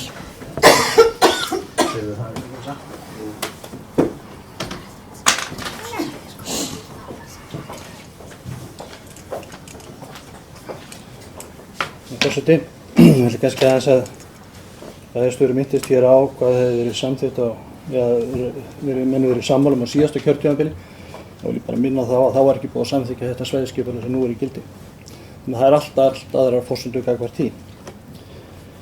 Nú, bæjarstjóri talaði líka að hversu heppilegt þetta svæði væri fyrir svona starfsemi. Þá velti ég líka fyrir mér hvort að það væri þá ekki, ef að svo nú ég ekki að segja að ég sé meðmæltur því endilega, hvort það væri þá ekki rétt að fara að skipuleggja svæðið á stærri skala, þannig að við þurfum ekki að vera að sækja sífelldar undanþágur frá svæðisskipulaginu fyrir hvert og eitt hús. En ég vil vekja athygli að þarna þessi aðili hann áformar að byggja, ég reyndar í fyrsta áfanga, ég man rétt 2500 fermetra hús. Þannig að, og síðan stekka það upp í ótiltekið, þannig að maður veitur svo sem ekkert hvað það endar. En við viljum okkur að kanna þetta mál í kjölinn. Ég held að þarna séu mjög mismunandi hagsmunir og miklir og ég sé svo sem ekkert að við könnum þetta vel. Ég held reyndar, og ég sammála því sem var sagt hérna áðan, ég held að við séum að byrja aðeins á þessari umræðu aðeins og snemma. En fyrst að það byrjað þá tek ég bara þátt í því. En varðandi svæðisskipulag, það sem ég hef áhyggjur af því, nú ég bara að hugsa þessi skipulagsmál. Það rétt sem að bæjarfulltrúi Sigurður Pálsdóttir sagði hérna, það var eiginlega síðasta svæðisskipulag að falli að það var búið að gera svo miklu undantekningar. En bæjarstjóri benti reyndar að það var á öðrum forsendum eftir þessum. En einhvað síðu, þetta svæðisskipulag líka öðruvísi heldur að það svæðisskipulag var. Við erum ekki að spá eins mikið í þessa íbúðaþróun í þessu svæðisskipulagi eins og var í fyrra skipulagi. Eða hvar á að byggja og hvar má ekki byggja. Við setjum hins vegar vaxtamörk, þarna erum við að fara út fyrir þessa vaxtamörk. Þannig að það er eitt og annað og ég er dálítið hræddur að byrja svona snemma á því að gata þetta svæðisskipulag, þá verður þetta svo ostur og þá mun það falla. Þannig að við skulum ættum að fara eitthvað varlega. Nú, varðandi hvað við græðum á þessu. Vissulega munum við fá fasteignagjöld. Ég er ekkert viss að þetta verður svo mikil stór vinnustöður. Gagnaver þurfa ekki margt fólk. Tiltölulega fáir vinna í gagnaveru. Þannig að atvinnulega séð gef ég ekki mikið fyrir þetta. En vissulega munar allt og það munar fasteignagjöld. Og svo hitt sem ég líka velti fyrir mér var það, er þetta eini staðurinn sem kemur til greina? Hafa verið skoðaði fleiri möguleikar? Ég held að þessum aðila honum liggi greinilega ekkert á að fara að byggja, vegna þess að það ferli sem við erum að fara inn í, skipulagsferli, mun taka langan tíma. Hefur viðkomandi aðili kannski, hefur honum verið kynnt hvað þetta mun taka langan tíma? Við höfum dæmi nýlega sem við þurftum að eiga við svæðisskipulagi. Það tók allt og langan tíma fyrir viðkomandi aðili. Þeir eru ekki ennþá farnir að geta byrjað á sínu verkefni. Hugsum þetta aðeins og skoðum hvort við séum að leggja út í vegferð sem er kannski erfitt fyrir alla, bæði fyrir okkur og þá sem ætla að byggja. Takk fyrir það, Ólafur. Bryndís Haraldsdóttir, gjörðu svo vel. Já, takk fyrir. Ég ætla að fá að taka til máls undir þessum sama lið. Og út af því að það er rætt hérna sko hvaða aðrir kostir eru í stöðunni, þá getum við farið í það. Við erum auðvitað með atvinnusvæði Desemýri, þar sem við erum búin að deila út nánast í flestum lóðunum og þannig að það verður fullt byggt innan tíðar. Það er alveg rétt að það er líka athafnasvæði hér upp á Tungumelum.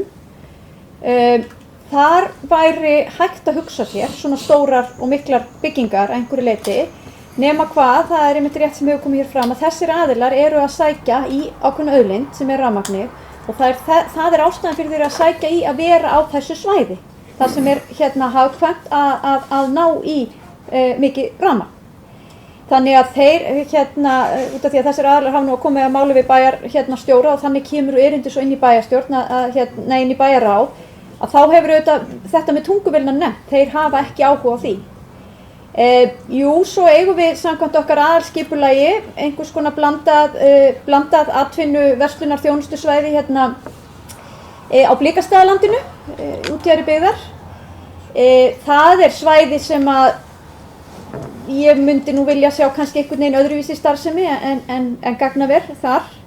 Einhverja starfsemi sem að einmitt kallar á ennþá fleira starfsfólk og kannski meira lífi í kringum, því ég tek nú undir það hjá bæjarfulltrúa Ólafur að það er ekkert gríðarlega margir sem munu vinna við þetta. Þá er bara upptalið atvinnusvæði sem að við eigum í okkar aðalskipulagi. Og vegna þess að þegar þetta ágæta svæðisskipulag er gert og ég tók nú þátt í þeirri vinnu frá A til Ö og tek heils hugar undir þau markmið sem hér eru framsett, að þá var það líka niðurstaðan að fylgja aðalskipulögum allavega þeirra sveitafélag sem voru nýlega búin að endurskoða. Þegar við vorum að endurskoða okkar aðalskipulag, þá létum við þetta svæði sem þarna ræðir, svæðið sem að tilheyrir Mosfellsbæ og er þarna uppi Suðurlandsveg, frá Hafravatni og niður á Suðurlandsvegi, við létum það bara óáreitt. Það er meira og minna opið svæði, það er einhver frístundahús þarna og það eru þessar skilgreiningar sem eru þarna. Það er alveg hægt að horfin í kristalkúlu og fara að velta fyrir sér hvernig ætti að nýta þetta svæði. Það var ákveðið þá að það veri ekki ástæð til þess að gera, heldur bíða og sjá, eiga þetta þá kannski svolítið undir til að taka þátt í einhverju þróun sem mögulega kæmi síðar. Það er reyndar ákveðið í aðalskipulaginu okkar að við erum með ákveðið svona samkomulag við Reykjavíkurborg og í tengslum við þetta svæðisskipulag. Væntanlega sá tími liðinn þegar verið var að skoða möguleika á flugvelli á Hólmsheiði. Þá átti það að fara inn á svæði sem að tilheyrir Mosfellsbæ og er einmitt svona sirka á þessum slóðum. Þannig að það eru engin svæði, held ég, sem komið til greina fyrir þessa starfsemi sem eru skilgreind í dag sem atvinnusvæði í okkar aðalskipulagi. Það þýðir það þyrfti alltaf að breyta aðalskipulagi einhvers staðar og það þýðir það að það þyrfti að koma til kasta svæðisskipulagsins. Því svæðisskipulagi tók bara mið af gildandi aðalskipulagi.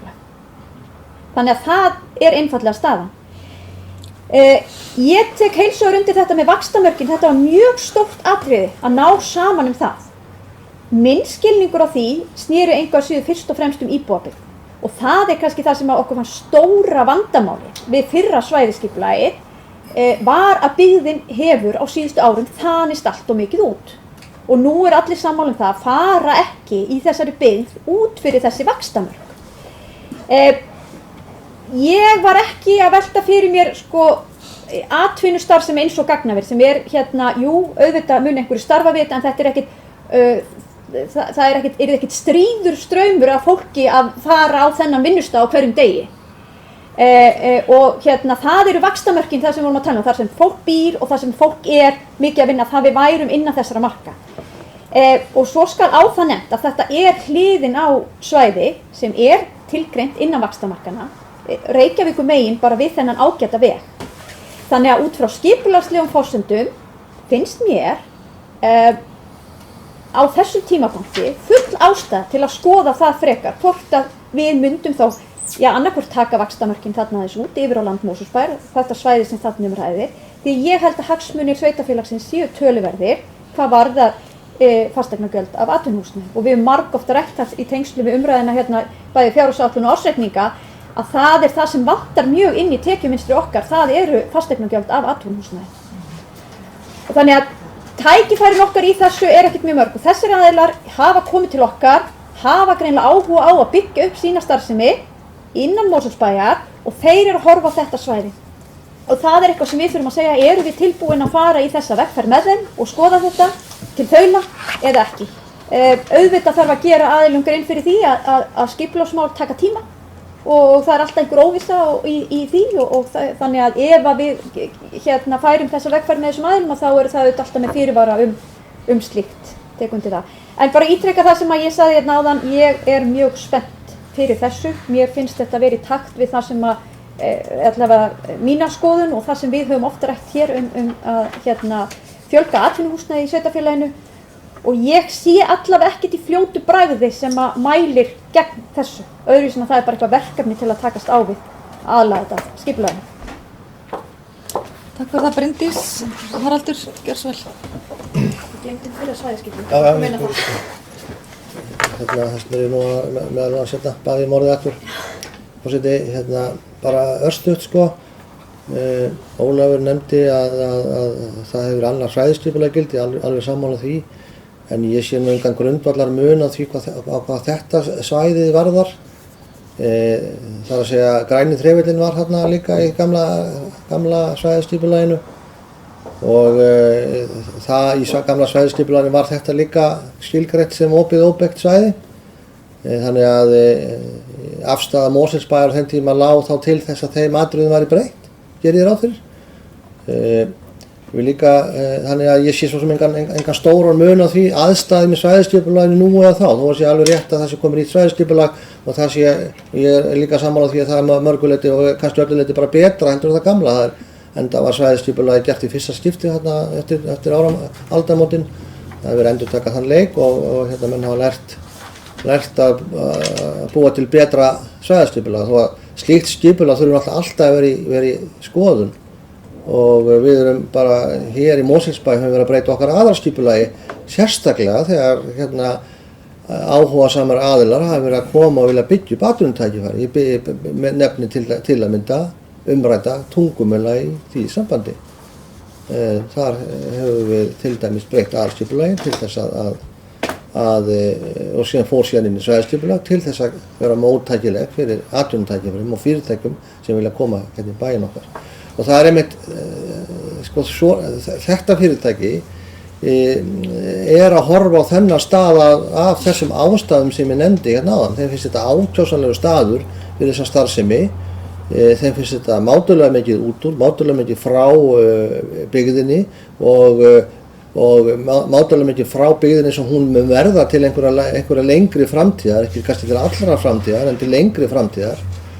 Og þá er að horfa líka á eins og ég nefndi aðgengi að rafmagni og líka veðri. Ég glemdi að nefna það hérna áðan að þeir eru líka að hugsa aðgengi að veðri eins og einkennilega það kann að hljóma. Því að hluti af hugmyndafræðinni í gagnaverum náttúruleg vindkæling og þess vegna verið að leitast eftir svæðum þar sem gnauðar dálítið og í raun og veru einhvers staðar þar sem að vindurinn fær að vera óáreittur. Það eina ástæðan fyrir því að þeir telja þennan stað æskilegan. Síðan vil ég nefna það líka að þeir hafa vilyrði fyrir lóð stutt frá Reykjavíkur megin á þessu svæði þar sem þessi ágæti hóla eða gat eða eyja sem að Bryndís nefndi hérna áðan í grænateflinum. Og þar hafa þeir haft vilyrði frá Reykjavík fyrir lóð undir þessa starfsemi, hinum megin við Nesjavellaveginn það sem að, þeim megin sem hefur verið að reisa núna fangelsi, sem líka inn á fjarsvæði Vatnsvendar. Og þeim finnst þessi staður ákjósanlegur, hins vegar ákjósanlegri. Og þeim finnst líka ákjósanlegri að eiga í samskiptum við Mosfellsbæ og heldur en Reykjavík.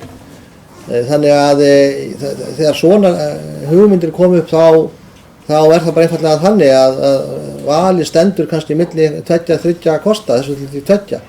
Og ef að þá að fara með eitthvað annað þá eru þeir ekkert að fara eitthvað annað, þá fara þeir bara á þann stað sem þeir öðrum kosti stendur til boða.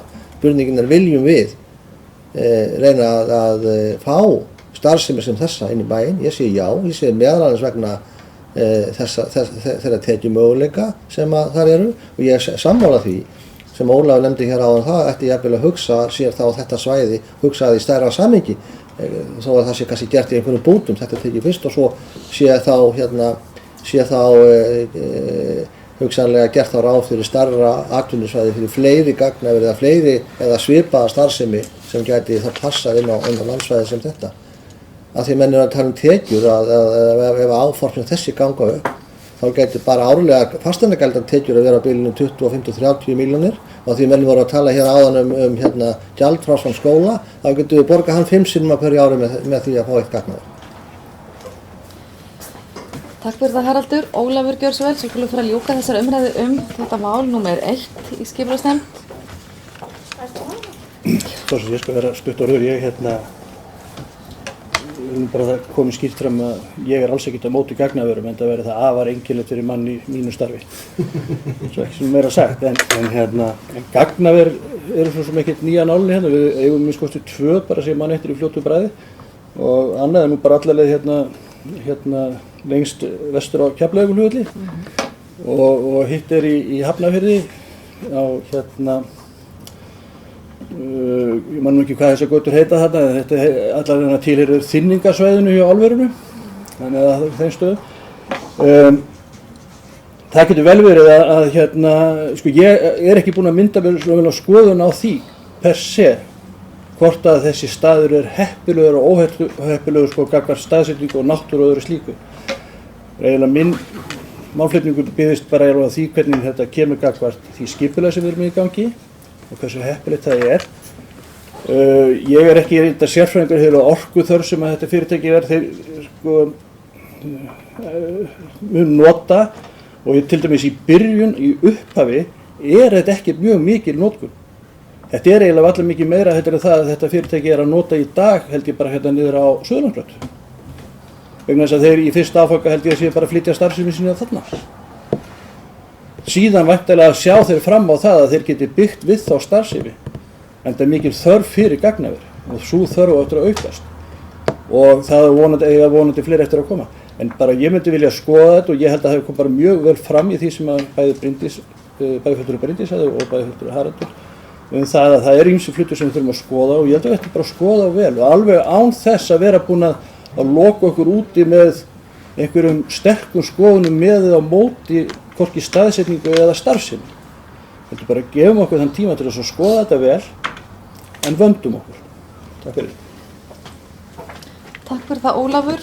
Sigrún Pálsdóttir, gjörðu svo vel.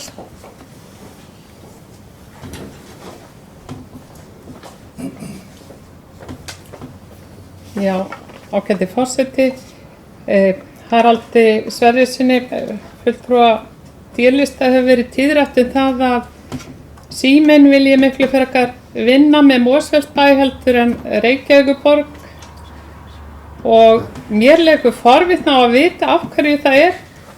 Getur það verið vegna þess að forstjórinn er fyrrverandi aðstofamaður forsætisráðherra Sjálfstæðisflokksins?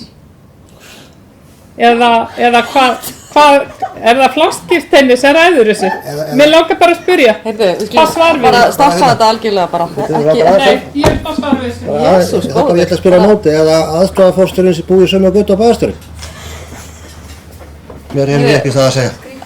Bara, förum ekki á þetta plan. Þetta er bara, ég er bara að stoppa þetta hér og nú. Þetta var algjörlega ekki íbúarhreyfingunni til sóma, svona athugasemdir. Ég held að við ættum að fara að ljúka þessar umræðu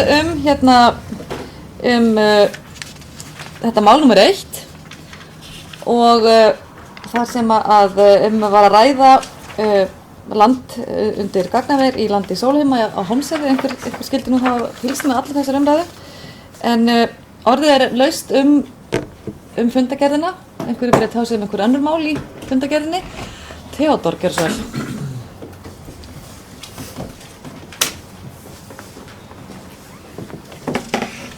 Ég ætla að ræða mál nr. 5, umferðaröryggisáætlun. Leyfum við þá að fagna þessar umræðu mál nr. 1, það styttir vonandi fund okkar á morgun sama efni. En allavega, þá finnst mér sérstök ástæða til að koma upp út af umferðaröryggisáætlunin sem nú liggur fyrir og bara nota það tækifæri, ég hripaði maður sjá mér, þannig að ræða mín kann að vera, eða það sem ég segi núna svona kannski kassalegri heldur en venjulega, en ætla mér langar að tækifæri og þakka starfsmönnum umhverfisviðs fyrir þessa vinnu að leiða þetta ríflega árslanga og vandaða ferli og endurskoðun umferðaröryggisáætluninni og við nutum svo sem ráðgjafar frá FSO, ráðgjöf við þetta verkefni. Nú við erum, að því ég best veit, fyrsta sveitarfélagi sem er að gefa út umferðaröryggisáætlun í annað sinn og fyrir áætlun okkar árið 2013 og byggði á samningi sem við gerðum við Samgöngustofu, það voru 2010 og á sama tíma voru gefnar út leiðbeiningar sem voru kostaðar af vegagerðinni og gerðar af mannviti, já. Það sem voru leiðbeiningar fyrir sveitarfélög hvernig ætti að standa að þessum áætlunum og kannski til að bæta við svo við sem á einhverjum svipum staðum þetta þá má rekja umferðaröryggisáætlun til í sjálf sér samþykktar þingsályktunar frá 2005 sama efni og var tengt við samgönguáætlun sem er núna við ekki reddimyndum áðan en hún var fyrir árum 2005 til 2008 og þar eru sett yfirmarkmið samfara samgönguáætlun þar sem á huga að umferðaröryggismálum samfara mannvirkjagerð og kemur fram í þessari ályktun þingsins að það er að leita síðan samstarfs við sveitarfélögin það og samstarfsaðala og svona hagsmunaaðala að bæta umferðaröryggi almennt og þannig koma sveitarfélögin í þetta. Mér finnst nú á vef Samgöngustofu einmitt þessar umferðaröryggisáætlun er þetta ágætlega orð og ég ætla bara að leyfa mér með leyfi forseta að vitna í það sem kemur fram á vef þeirra þar að það segir að umferðaröryggisáætlunin sveitarfélaga með því að auka vitund umferðaröryggismál meðal forráðamanna sveitarfélaga sem eru við og almennings. Og í því felst að greina stöðu, finna slysastaði, setja sér markmið og gera aðgerðaáætlun. Og í okkar nýju umferðaröryggisáætlun er þessum atriðum mjög vel mætt. Og talsvert betur og hagalegar komið fyrir heldur en í fyrri. Og bara svona því að vefnum hjá Samgöngustofu líka er að finna upplýsingar þau sveitarfélög sem hafa þegar gert þetta, ég ætla ekki að tína þetta upp en þau eru 11 af 32 sem hafa lokið. Mörg eru með þetta í vinnslu og eins og ég sagði við erum að gera þetta í annað sinn sem er náttúrulega bara til fyrirmyndar. Í þessu ferli þá var settur saman samráðshópur með hagsmunaaðilum umferðaröryggismál hjá sveitarfélaginu og bara í samræmi við leiðbeiningarnar og komið fulltrúar vegagerðarinnar, Samgöngustofu, lögreglunni, Strætó BS, skólan okkar, leikskóla, hestamanna, reiðveg og ég held að það sé í fyrsta sinn sem að fulltrúar hestamanna eiga fulltrúa í þessum, hér er heilmikið reiðvegakerfi og fulltrúar fólksfélaga og svo komum við íbúa göngu hjólastíga og síðan í framhaldinu var sett á vefinn hjá okkur og auglýst eftir athugasemdum frá íbúum og það komu 11 ábendingar sem bara mjög gott, fólk tók virkað þátt og mikið af ábendingunum rötuðu svo í bæði í plaggið sjálft og svo í aðgerðaáætlun sem er aftast í plagginu og ég ætla ekki að tiltaka endilega hvern lið áætlunar, það byrjaði því að fara í slysagreiningu og það er kannski ánægilegt að segja frá því að frá árinu 2010 til 2015 á tímabilinu sem er hérna til umfjöllun í þessari áætlun þá var engin banaslys en það voru 10 alvarleg slys 3 árið 2010, 3 2011 1 2012 og ekkert 2013 2 árið 2014 og 1 á síðast ári og á sama tímabili þessum 5 ára eða 6 ára tímabili voru slys með minni meiðslum 35 og 45% af slysunum alvarlega með litlum meiðslum tímabilinu voru á Vesturlandsvegi og 41% allar tilvika, hvernig sem atvikin voru, eru við Vesturlandsveg og 4 af þessum 10 alvarlegu slysum á Vesturlandsvegi. Og þess vegna samvinna við vegagerðina skiptir okkur miklu til auka umferðaröryggi innan sveitarfélagsins. Það sem Vesturlandsvegur og þetta Þingallavegur og Reykjavegur eru í eigu ríkisins og við þurfum mega í góðan samskipti við ríkið út af þessu vegagerðina. Nú þá vakti líka sérstaklega athygli sérfræðingan og þeir greint frá því í skýrslunni að 4 af þessum 10 alvarlegu slysum gerast við falla bifhjóli. Það er sett mótorhjól. Slys voru greint frekar, það var ekkert sérstakt við þau. Það var sett veðurfarar í lagi, mannvirki í lagi og það er kannski ekki sagt en birtuskilyrði það er allt í stakasta lagi. Það kann að vera bara að hraðinn sé heldur mikill eða einhver þau atvik hvort sem það er ekki fyrir því, það allavega kemur ekki fram, þau eru greint, það er allavega ekkert að og það er bara mynd á öryggisbúnað fyrir þá sem eru óvarðir svona í umferðinni og þessu. Nú, skýrslan er mjög vel sett upp og skemmtilega í framhaldi þessu, það er fjallað slysin, síðan er fjallað þjóðvegina okkar í bænum, það er fjallað síðan göturnar okkar innanbæjar, almennir samgöngur, óvarða vegfarendur, það er fjallað skóla og skólaleiðir, það er sem fjallað skólan okkar, Lágafells, Krikaskóla, Varmárskóla og skólaleiðir að þeim. Síðan er kafli hérna ökumenn og faratæki, það er vitnað í rannsókn sem gerð var og við erum í 9. sæti þar af held ég 25 sveitarfélögum ef ég man rétt. Það sem kemur ljós að skoða 127 börn þau eru ekki hjá þeim í bílunum, hvernig gengi frá, maður sér ekki gengi frá börnum, heldur hvernig þau eru tryggð í bílunum, gott að segja það.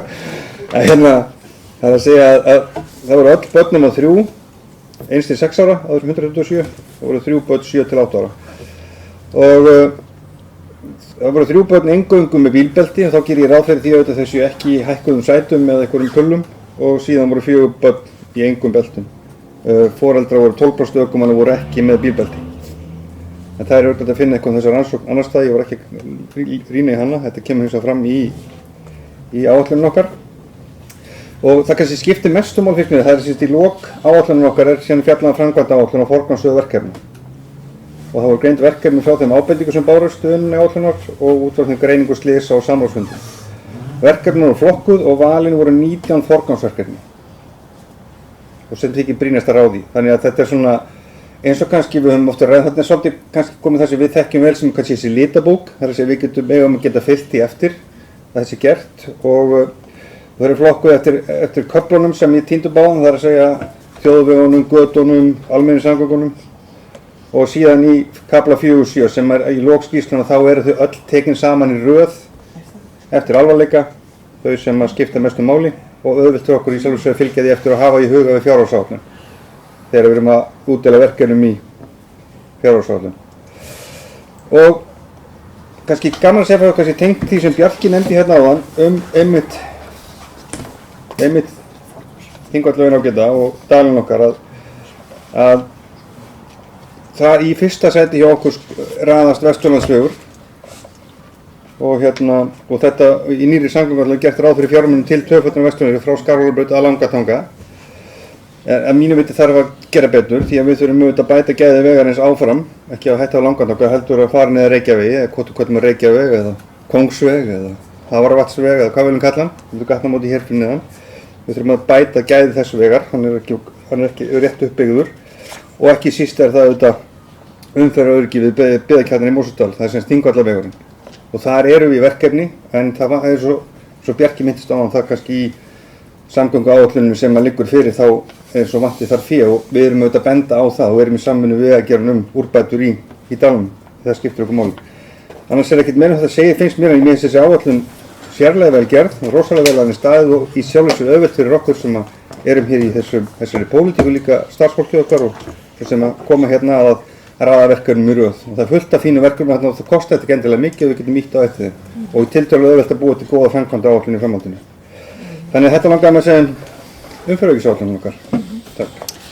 Takk fyrir þetta Theodór, þetta var mjög áhugavert og get ég staðfest að Mosfellsbær er fyrsta sveitarfélagið á landinu sem er undir þessum íbúafjöldi er yfir 1000 manns. Þá voru vinsamleg tilmæli að sveitarfélagin gerði sér umferðaröryggisáætlun og við erum Mosfellsbær er fyrsta sveitarfélagið sem skilar inn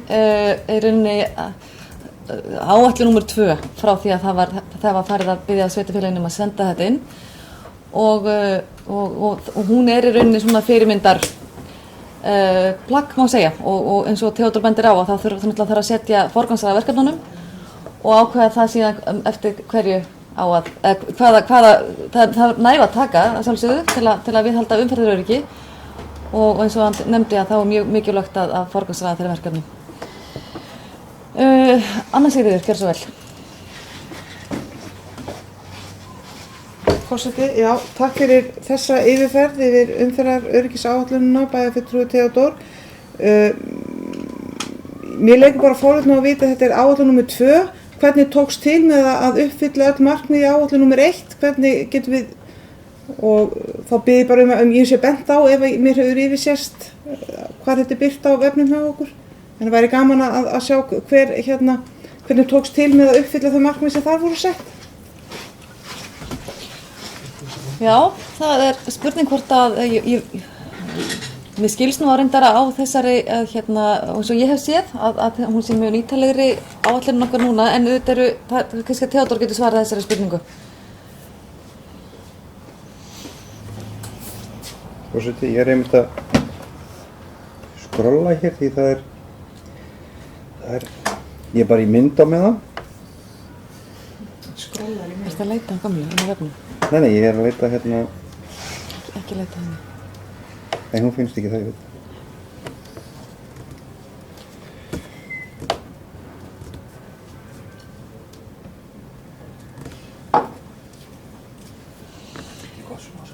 Það kemur fram hérna, þetta er ekki gott sjónvarpsefni, segir bæjarfulltrúi Ólafur, ég er innilega sammála.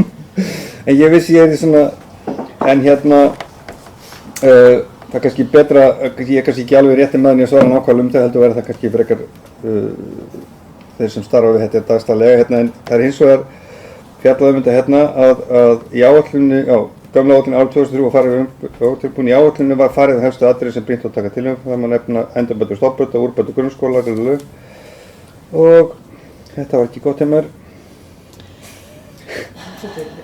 Já, veitu, frá því að fyrri áætlun var lögð fyrir 2013 hefur farið ýmsar aðgerðir og tiltekna þar. Nýtt hringtorg og gatnamóti Þverháls og Skeiðholt til þess dagsins ljós, strætó biðstöð við Háholt hefur endurbætt, ný undirgöngu til Vesturlandsveg við Aðaltúni tekin notkun, stoppstígur hefur framleiddur frá Aðaltúni Brúaland við gatnaframkvæmd hefur gagngert farið að taka niður gangstéttir við Þveranir til komið veg fyrir aðgengi að koma á aðgengi fyrir alla og unnið verði að bæta merkingar og skiltun því er ljóst að vinna umferðaröryggisáætlun skila sér í úrbótum. Þetta er svona samantekt fræðingarna sem fóru yfir fyrir áætlun og tóku saman helstu stóru atriðin. Takk fyrir. Það var bara gott við þetta. Já, gott.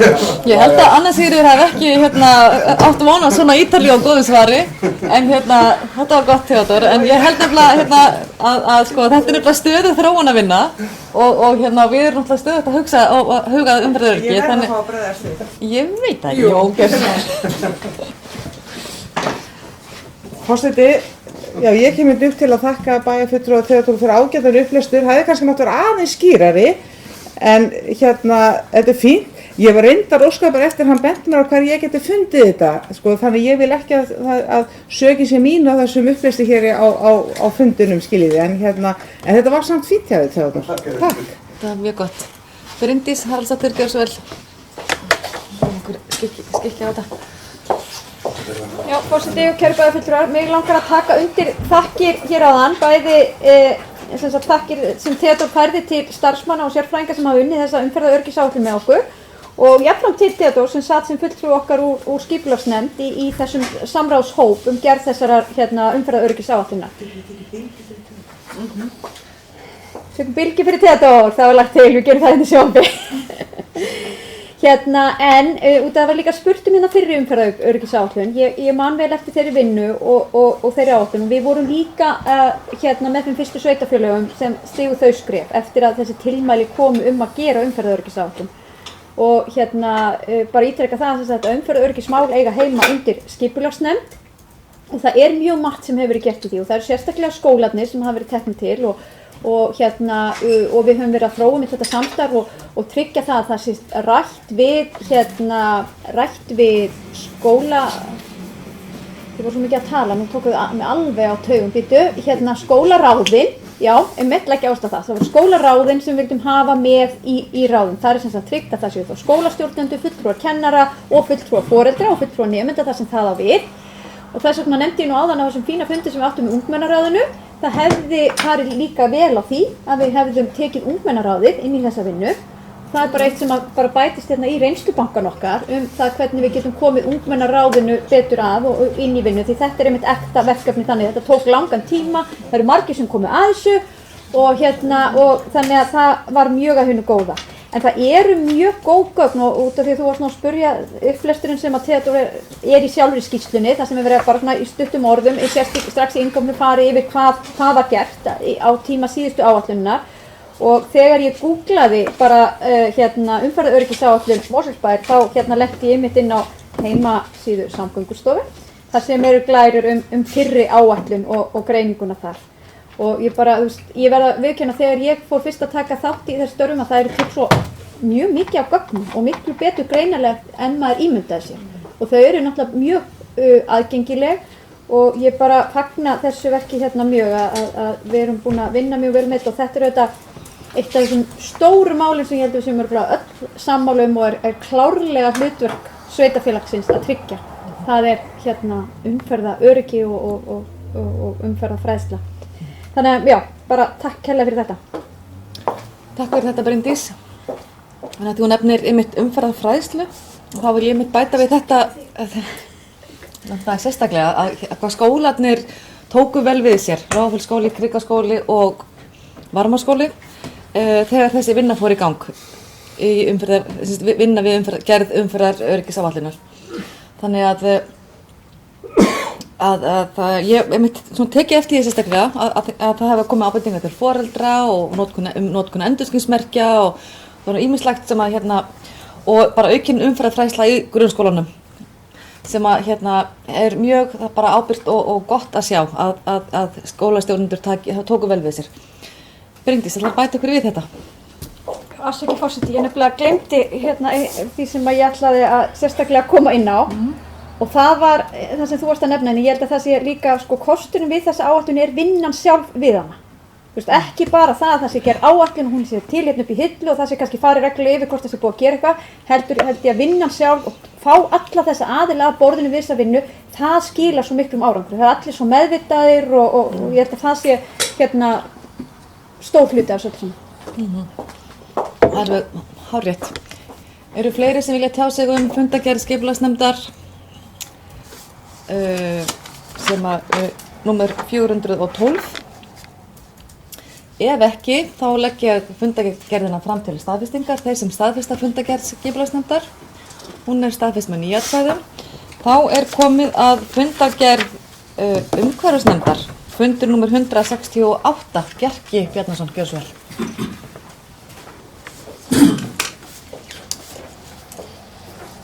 Já, forseti og ágætu bæjarfulltrúar. Þessi fundargerð umhverfisnefndar er frá 28. apríl. Það langaði bara rétt að vekja athygli á þessum fundi. Þetta var svona óhefðbundinn fundur og því til að hann var opinn. Öllum sem vildu hlusta og mæta hér í listasalinn og dagskráin var fyrirfram ákveðin. Þetta var búið undirbúið þetta áður og nefndin hafði ákveðið sem sagt að hafa ákveðið þema sem var útivist og skógrækt. Það var haldin þetta 3 erindi, allt heimafólk sem að annars fyrsta lagi var rætt heilsueflandi samfélag og það tengist auðvitað útivisti mikið, útivistarsvæðum og svo var fulltrúi frá skógræktarfélagi Mosfellsbæjar sem var með mjög fróðlegt erindi og skógrækt og útivistarsvæði í Mosfellsbæ og einnig var fulltrúi frá skátalfélaginu Mosverjar sem kynnti samstagsverkefni Mosfellsbæjar og Mosverja stígun gönguleið í Mosfellsbæ. Þetta er allt mjög fróðleg erindi og skemmtilegar umræður og eftir og þetta tókst einstaklega vel þessi opnu fundur og bara alveg ágæt mæting. Þetta var sem sagt þennan ágæta fund. Takk. Já, takk fyrir það Bjarki. Sigrún Pálsdóttir.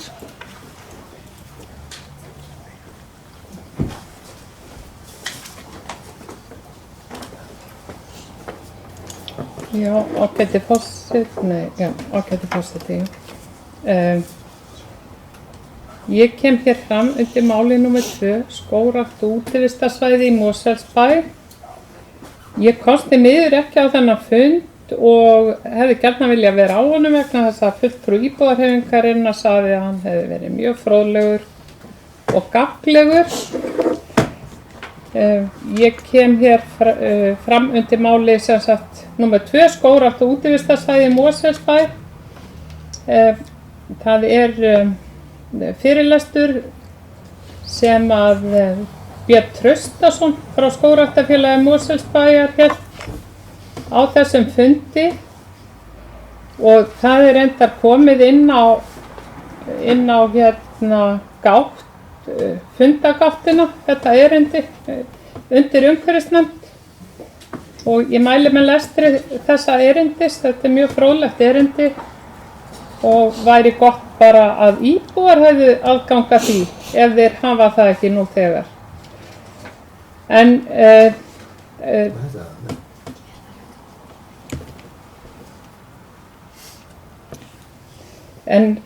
Björn hann ræddi sem sagt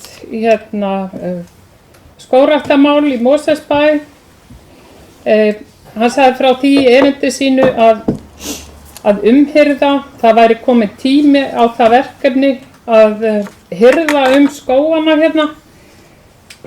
Mosfellsbær með stærsta ræktarland á höfuðborgarsvæðinu og 3. stærsta skógræktarsvæðið og það orðið svolítið gamalt og nú þarf sem sagt að fara að gera eitthvað meðal annars inn í Hamrahlíðarskógi þar sem að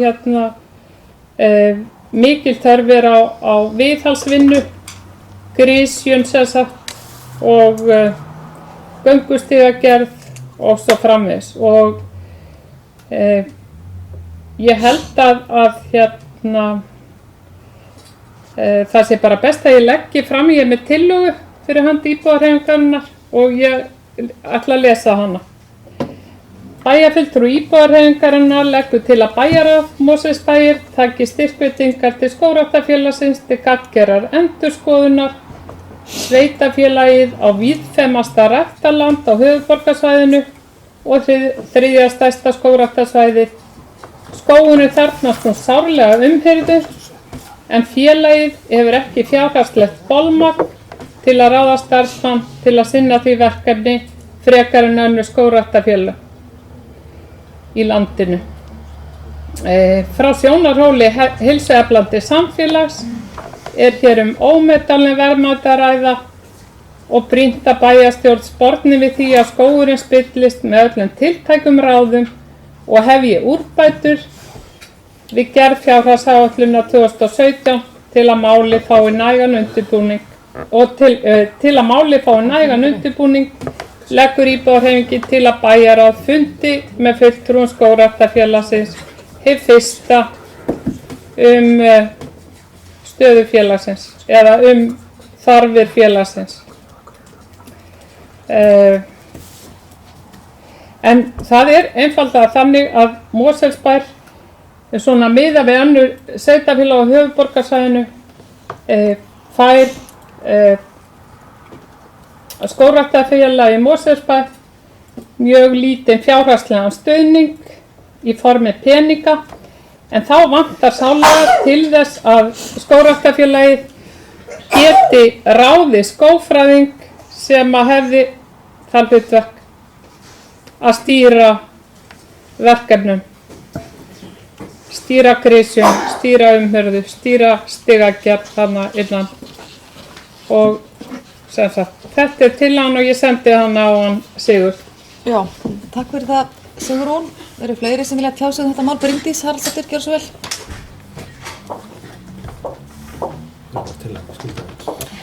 Já, forseti og kæru bæjarfulltrúar, mig langar líka að taka til máls undir fundargerð umhverfisnefndar. Ég satt þennan góða og gagnlega opna fund umhverfisnefndar og vill hrósa nefndinni fyrir fundin, hann var mjög áhugaverður og skemmtileg erindi sem að þarna var farið yfir. Sérstaklega eins og varðandi stikuðu gönguleiðnar. Ég verð að viðurkenna, ég sjálf sem bæjarfulltrúi hafandi verið það í svolítið tíma var ekki að átta mig á því hversu gríðarlega margir kílómetrar þetta sem eru núna stikkaðar gönguleiðir í Mosfellsbæ og hafa með skemmtilega myndir að sýna af þessum leiðum og þetta hefur mælst mjög vel fyrir út að ég nota þessa leiði nú mjög mikið að þá sér maður hvað íbúar og gestir okkar ferðamenn eru farin að nota þetta í auknum mæli. Mjög gaman að fá þá kynningu. Skógræktarkynningin sem að bæjarfulltrúi Sigrún Pálsdóttir var nú að ræða hér áðan tek líka undir það var mjög áhugaverð og góð kynning út af því að við rifumst nú við rættum hér málefni skógræktar í Mosfellsbæ hér fyrir einhverjum bæjarstjórnarfundur síðan og ég minnist þess að hafa gripið hér aðalskipulagið og farið að leggja saman hektara sem eru skilgreindir undir skógrækt á aðalskipulaginu. Ég get að spara mig þá vinnu því hann með þetta allt hérna í mjög fínu töflum þar sem þetta borið saman við önnur sveitarfélög og þar einmitt kemur fram að af 70 sveitarfélögum þá flatamál ræktara skóga 393 hektarar í Mosfellsbæ og við erum þar númer 3, fyrst Reykjavíkurborg, svo Hafnarfjarðarkaupstaður og svo Mosfellsbær. Þannig að við vorum að ræða það, gildi skógræktar hér í Mosfellsbæ mikið og við höfum því mikið til að þakka að hér öflugt skógræktarfélag og reyndar fleiri félög sem hafa komið að skógrækt í sveitarfélaginu og við búum að því. Hvað tillöguna ræðir þá finnst mér bara rétt að hún verði rædd á vettvangi bæjarráðs og það var aðeins komið inn á það í umræðu á fundinum styrk sveitarfélagsins til skógræktarfélagsins í Mosfellsbæ og eitthvað verið að bera saman við önnur sveitarfélög og til dæmis Reykjavík sem náttúrulega með heiðmörkin alla undir og það náttúrulega gríðarleg stærð og útivistarsvæði og þar eru fastir starfsmenn sem sinna því svæði. Það kom einmitt fram að við höfum styrkt skógræktarfélagið beina fjármuni en ekki síður með kannski vinnuafli. Ungmennin okkar hafa verið að vinna við skógrækt eins og við ræddum hér með ungmennum aðan, til dæmis dreifa skíta á plöntur og þess að það. En það var líka mjög skýrt fram hjá fulltrúa skógræktarinn að nú væri svolítið komið einmitt að þessum tímapunkti þar sem að þarf að fara í einhvers konar viðhald eða grisja skógana og sjá til þess að þeir verði áfram nýtilegir sem útivistarsvæði. Og þar var kannski Hamrahlíðarskógur sérstaklega ræddur og mikilvægt að leggja í þá. Ég bara fagna þeirri umræðu og sagði það svona fyrir mitt leyti á þessum fundi að ég bara fagna því ef við getum farið að ræða það mál við skógræktarfélagi og það gæti kannski orðið næsta áhersluverkefni okkar því Hamrahlíðarskógur gríðarlega fallegur og mikið nýtt útivistarsvæði.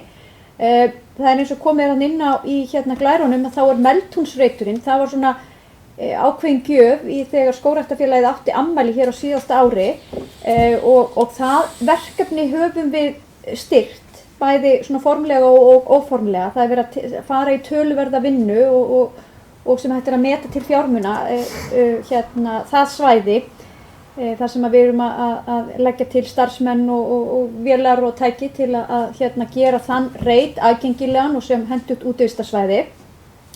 Þannig að það þá áhersluverkefni okkar núna á síðasta ári og þessu ári og mér finnst bara mjög spennandi að horfa á það að Hamrahlíðarskógur gæti verið kannski næsta áhersluverkefni með skógræktinni.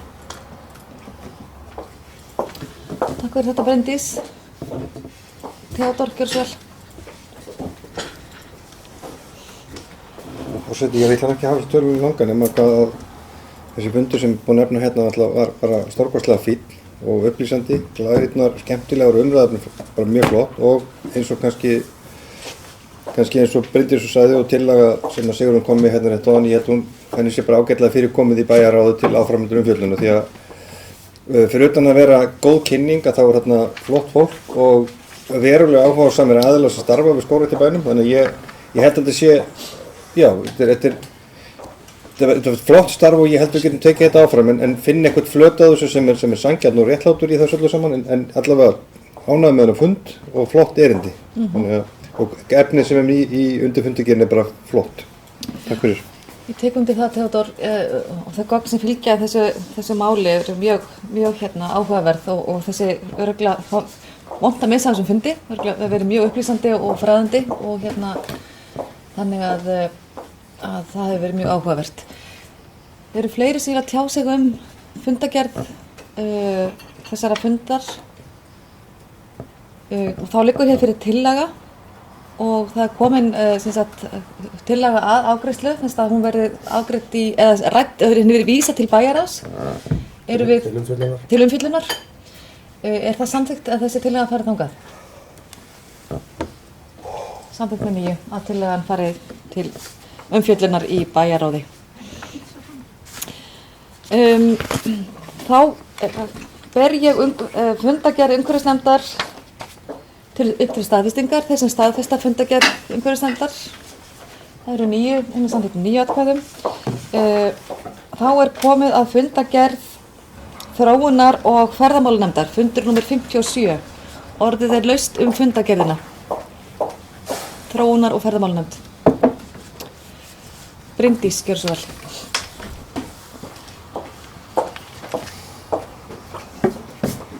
Já, forseti, kæru bæjarfulltrúar, varðandi fund þróunar- og ferðamálanefndar númer 57, þá var þetta mitt líka opinn fundur og ég sótti hann mitt líka, náði nú reyndar ekki alveg fyrsta málinu en strax þar á eftir og bara langar líka hrósa þróunar- og ferðamálanefnd fyrir þennan fund, hann var mjög áhugaverður, hefði reyndar mátt vera betur sóttur, það hefði verið kostur ef enn fleiri hefðu verið að ræða þessi mál þarna, en það voru helst nefndin og ég held að það veri kannski svona 2 aðilar sem að sinna ferðaþjónustu í Mosfellsbæ sem að mættu þarna á.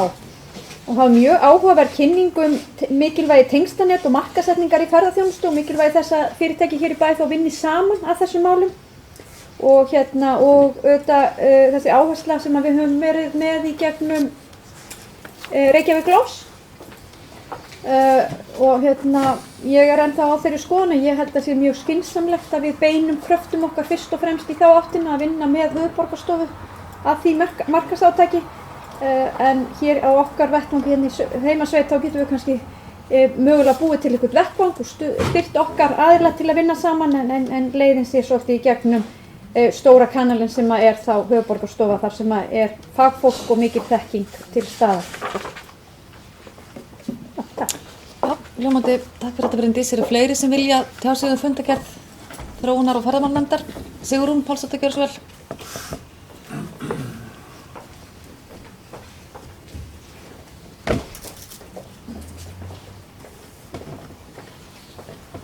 Já, ég kem hér fram undir fyrsta máli, stefna í þróunar- og ferðamálum.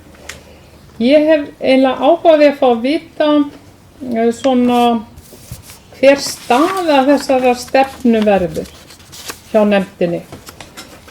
Ég fór að skoða samþykktina og sé að nefndin hefur, og veit það svo sem að nefndin hefur ráðgefandi hlutverki að gegna. Mér fannst það sem að svona ég hugsaði þegar ég las þessa stefnu, það vantar svolítið í hana að tengja saman nefndirnar. Mér finnst að sem sagt, þessi mál sem hér er að ræða, til dæmis í þessari stefnu, þetta kemur mjög mikið inn á skipulagsnefnd og umhverfisnefnd og mér finnst að það þurfi að búa til einhvern samráðsgrundvöll. Ef að þetta á að vera stefna þróunar- og ferðamálanefndar, þá finnst mér að það þurfi að búa til samráðsgrundvöll þessara aðila. Það þarf til dæmis að sjá til þess að einfaldlega til þess að vera leiðandi á vettvangi ferðaþjónustu og heilsueflingar er mikilvægt að hlúðsja þeim umhverfisverðmætum sem laða að útivistafólk og ferðamenn. Og þess vegna er svo mikilvægt að þessar nefndir vinna allar saman. Vegna þess að ég sé fyrir mér að þróunar- og ferðamálanefnd þurfi að vera mjög ráðgefandi varðandi það og í samstarfi við umhverfisnefnd og skipulagsnefnd það að passa upp á þessi svæði sem eru svo mikilvægt fyrir útivistina, fyrir náttúruunnendur, fyrir þá sem að vilja koma í þetta sveitafélag og njóta okkar frábæru náttúru. Og þess vegna hugsaði ég í hvað tengslum er þessi stefna og hvernig á að framkvæma hana.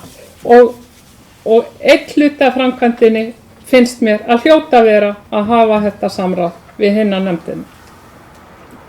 Takk fyrir það, Sigrún. Bryndís Haraldsdóttir, gjörðu svo vel.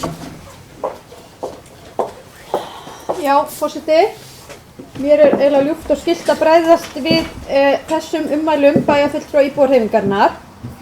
Því að mér finnst þess að gæti einhvers smá misskilnings og ég held að það sé mjög mikilvægt að við séum öll hér á sömu blaðsíðunni hvað það varðar. Að hér er að ræða stefnu Mosfellsbæjar, sveitafélagsins okkar, í þróunar- og ferðamálum.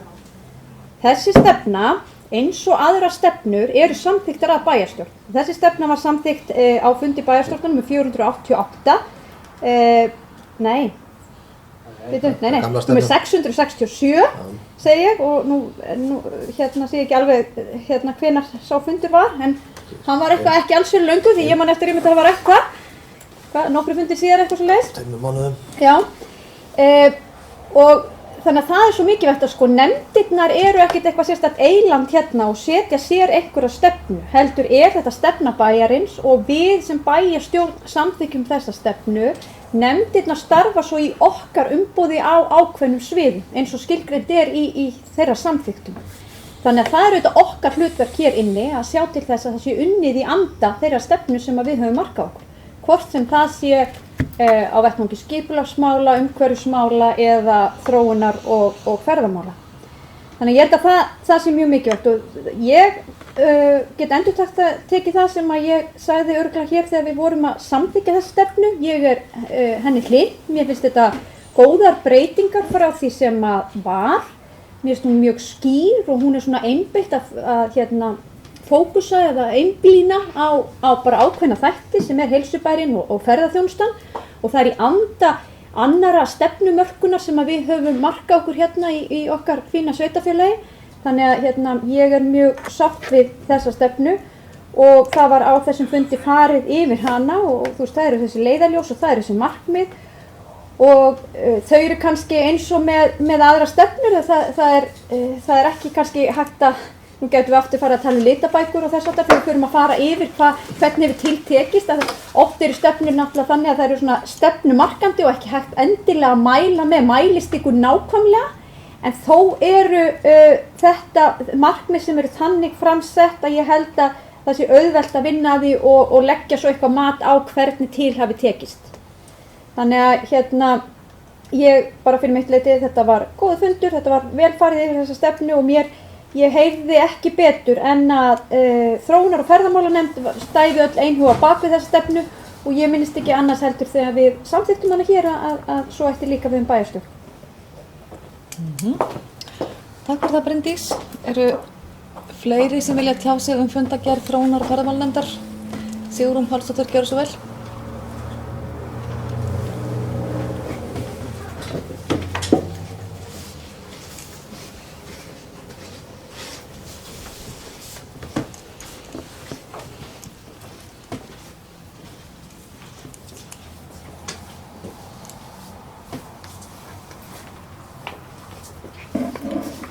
Já, ágæti forseti, þegar að þetta mál kom til umfjöllunar í janúar hjá okkur, þá var þessi stefna einhvern veginn ekki komin á eitt lokastig. Er það ekki rétt hjá mér? Þetta var eins og það átti eftir einhvern veginn að ræða þetta meira við þróun og var það ekki. En mig langar aðeins að ítreka það sem ég sagði hérna áðan. Það gæti verið að það sé misskilningur hjá mér en mér finnst eins og ég sé að sjá þetta plagg eins og það er sett fram hérna í fyrsta sinn. en það getur bara verið minn misskilningur. En það, sko, það vantar þetta, sko, framkvæmda element í þessa stefnu, eða sem sagt hvernig ætlar Mosfellsbær að framfylgja þessari stefnu. Það að vera gott aðgengi að hollum valkostum, svo sem hreyfingu, næringu og öðru. Og síðan er það kynningaþátturinn, vekja athygli á útivistarperlum og möguleikum til heilsutengdrar afþreyingar, sem sagt kynningarhlutverkið og svona hlutir. En það þarf svo margt annað til heldur en að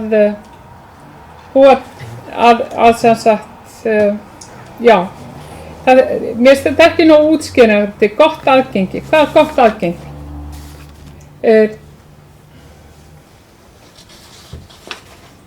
Til dæmis. Og það er náttúrulega margt mjög gott í þessari stefnu. En það vantar þennan þátt sem að skipta svo miklu máli. Að þessi stefna, hún hafi svona líka einhver tengsl við framkvæmanleika. Hvernig á að framkvæma hana? Takk fyrir það, Sigrún. Bryndís Haraldsdóttir, gjörðu svo vel. Já, forseti, bara til að fara yfir það, í sem sagt fundargerð bæjarstjórnar númer 667, þá var tekin fyrir fundargerð þróunar- og ferðamálanefndar á fundi númer 56. Það var jafnframt til fyrsta máladagskrá, stefna í þróunar- og ferðamálum. Og í bókun bæjarstjórnar kemur fram að stefna í þróunar- og ferðamálum er samþykkt með 9 atkvæðum. Gert er ráð fyrir að framkvæmda áætlun á grundvelli stefnunar komi síðar til staðfestingar bæjarstjórnar. Og þarna undir eru þá 2 skjöl, annars vegar stefna í þróunar- og ferðamálum, sem að þá voru að sjálfsögðu drög, því að svo er það, þegar bæjarstjórn samþykkir þá er það orðið endanleg stefna, og svo voru þarna framkvæmdar áætlun. Þannig að við ræddum það einmitt örugglega á þessum ágæta bæjarstjórnarfundi að þetta væri ágæta stefna, en það væri líka verið að vinna að konkrét, nú sletti ég aftur, sem sagt, framkvæmda áætlun, þar sem að nákvæmlega verið tilgreint hvernig ætti að vinna að stefnun og ná fram þeim markmiðum. Takk fyrir það, Bryndís. Sigrún, gjörðu svo vel.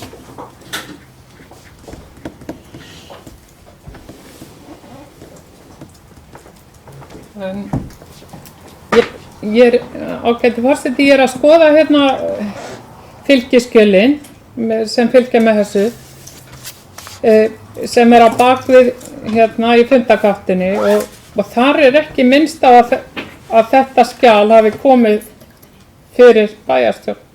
Þar er bæjarstjórn ekki upptalin, en þú veist, það getur verið að þetta hafi verið, þú veist, hér eru taldir uppi fundir þróunar- og ferðamálanefndar en ekki fundir bæjarstjórnar, og mig langar bara að vita, er þetta misskilningur hjá mér eða hvað? Af hverju? Viltu endurtaka? Ég bara búið ekkert í Jú, skilja aðeins betur. Þess að ég er að, afsakið. Ég er að skoða þetta, fylgiskjal. Undir fundinu núna? Já, undir þessum fundi núna. En þetta eru fyrri fundir, þetta er á bakvið, í gagnagrunninu. Þetta er á bakvið. Þar kemur hvergi fram að þetta skjal hafi komið fyrir bæjarstjórn fyrr. Getur það verið? Eða þessi stefna. Sem kom hérna áður. Stefna þróunar og ferðamála nefndar. En af hverju, sko, af hverju er þetta ekki hér? Af hverju? Allt sem fer að vinna endar í bæjarstjórn, sko. Já, en venjulega eru bæjarstjórnarfundinni sérstaklega tilteknir inn á þessu. Jú, að sjálfsögðu. Jú. Heyrðu, það kemur vonandi svar hérna. Haraldur, gjörðu svo vel. Ég vil bara forseti ef það þarf að útskýra eitthvað svona í einhverju smáatriðum, þá sem heppilegt að taka fundarhlé. En þessi tiltekna stefna, hún var sem sagt tekin fyrir eins og kom hérna fram áðan á 57. fundi þróunar- og ferðamálanefndar. Sú fundargerð lá fyrir 667. fundi bæjarstjórnar svo fundagerð, þar var þessi drög af þessari stefnu í þróunar- og ferðamálum og bæjarstjórn samþykkti þá stefnu með 9 atkvæðum. Þannig það er stefna Mosfellsbæjar í þróunar- og ferðamálum. Hvort sem við líka það betur eða verð. Síðan kom líka fram eins og kom fram í máli Bryndísar að það á eftir að ganga frá framkvæmda áætlun á grundvelli þessara stefnu og það var gert ráð fyrir því bókun bæjarstjórnar og sú framkvæmda áætlun kæmi til bæjarstjórnar til afgreiðslu þá með þá fundagerð þróunar- og ferðamálanefndar þegar sú framkvæmda áætlun liggur fyrir. Þannig að stefnan er til, hún er samþykkt og allir voru henni sammála. En ef maður þurfa einhverja frekara útskýringar eða einhverjum bakgögnum eða á fundargáttinni þá leggir til að vera gert fundarhlé til þess að fara yfir það, þannig að við ekki trufla áhorfundur í einhverjum slíkum tæknilegum málum. Ef einhverju áhorfundur skildi vera að horfa á okkur þar að segja. Takk fyrir það, Haraldur. Ég held að við ættum, eru fleiri sem vilja tjá sig fundagerð þróunar- og ferðamálanefndar? Ef ekki, þá held ég að við ættum að bera þessa fundagerð fram til staðfestingar og ræðum svona tæknileg atriði bara á eftir og þegar fundi er lokið. Þeir sem að staðfesta fundagerð þróunar- og ferðamálanefndar, gefið merki. Hún er staðfest. Þá er bara ein fundagerð eftir til kynningar af þessum fundi bæjarstjórnar Mosfellsbæjar og það er fundagerð Sorpu, fundur númer 360, orðið er laust fundagerðina. Ef enginn vill tjá sig þessa fundagerð þá er hún lögð fram og ég segi fundi slitið og þakka fundasetuna. Já, það vil að segja ekki.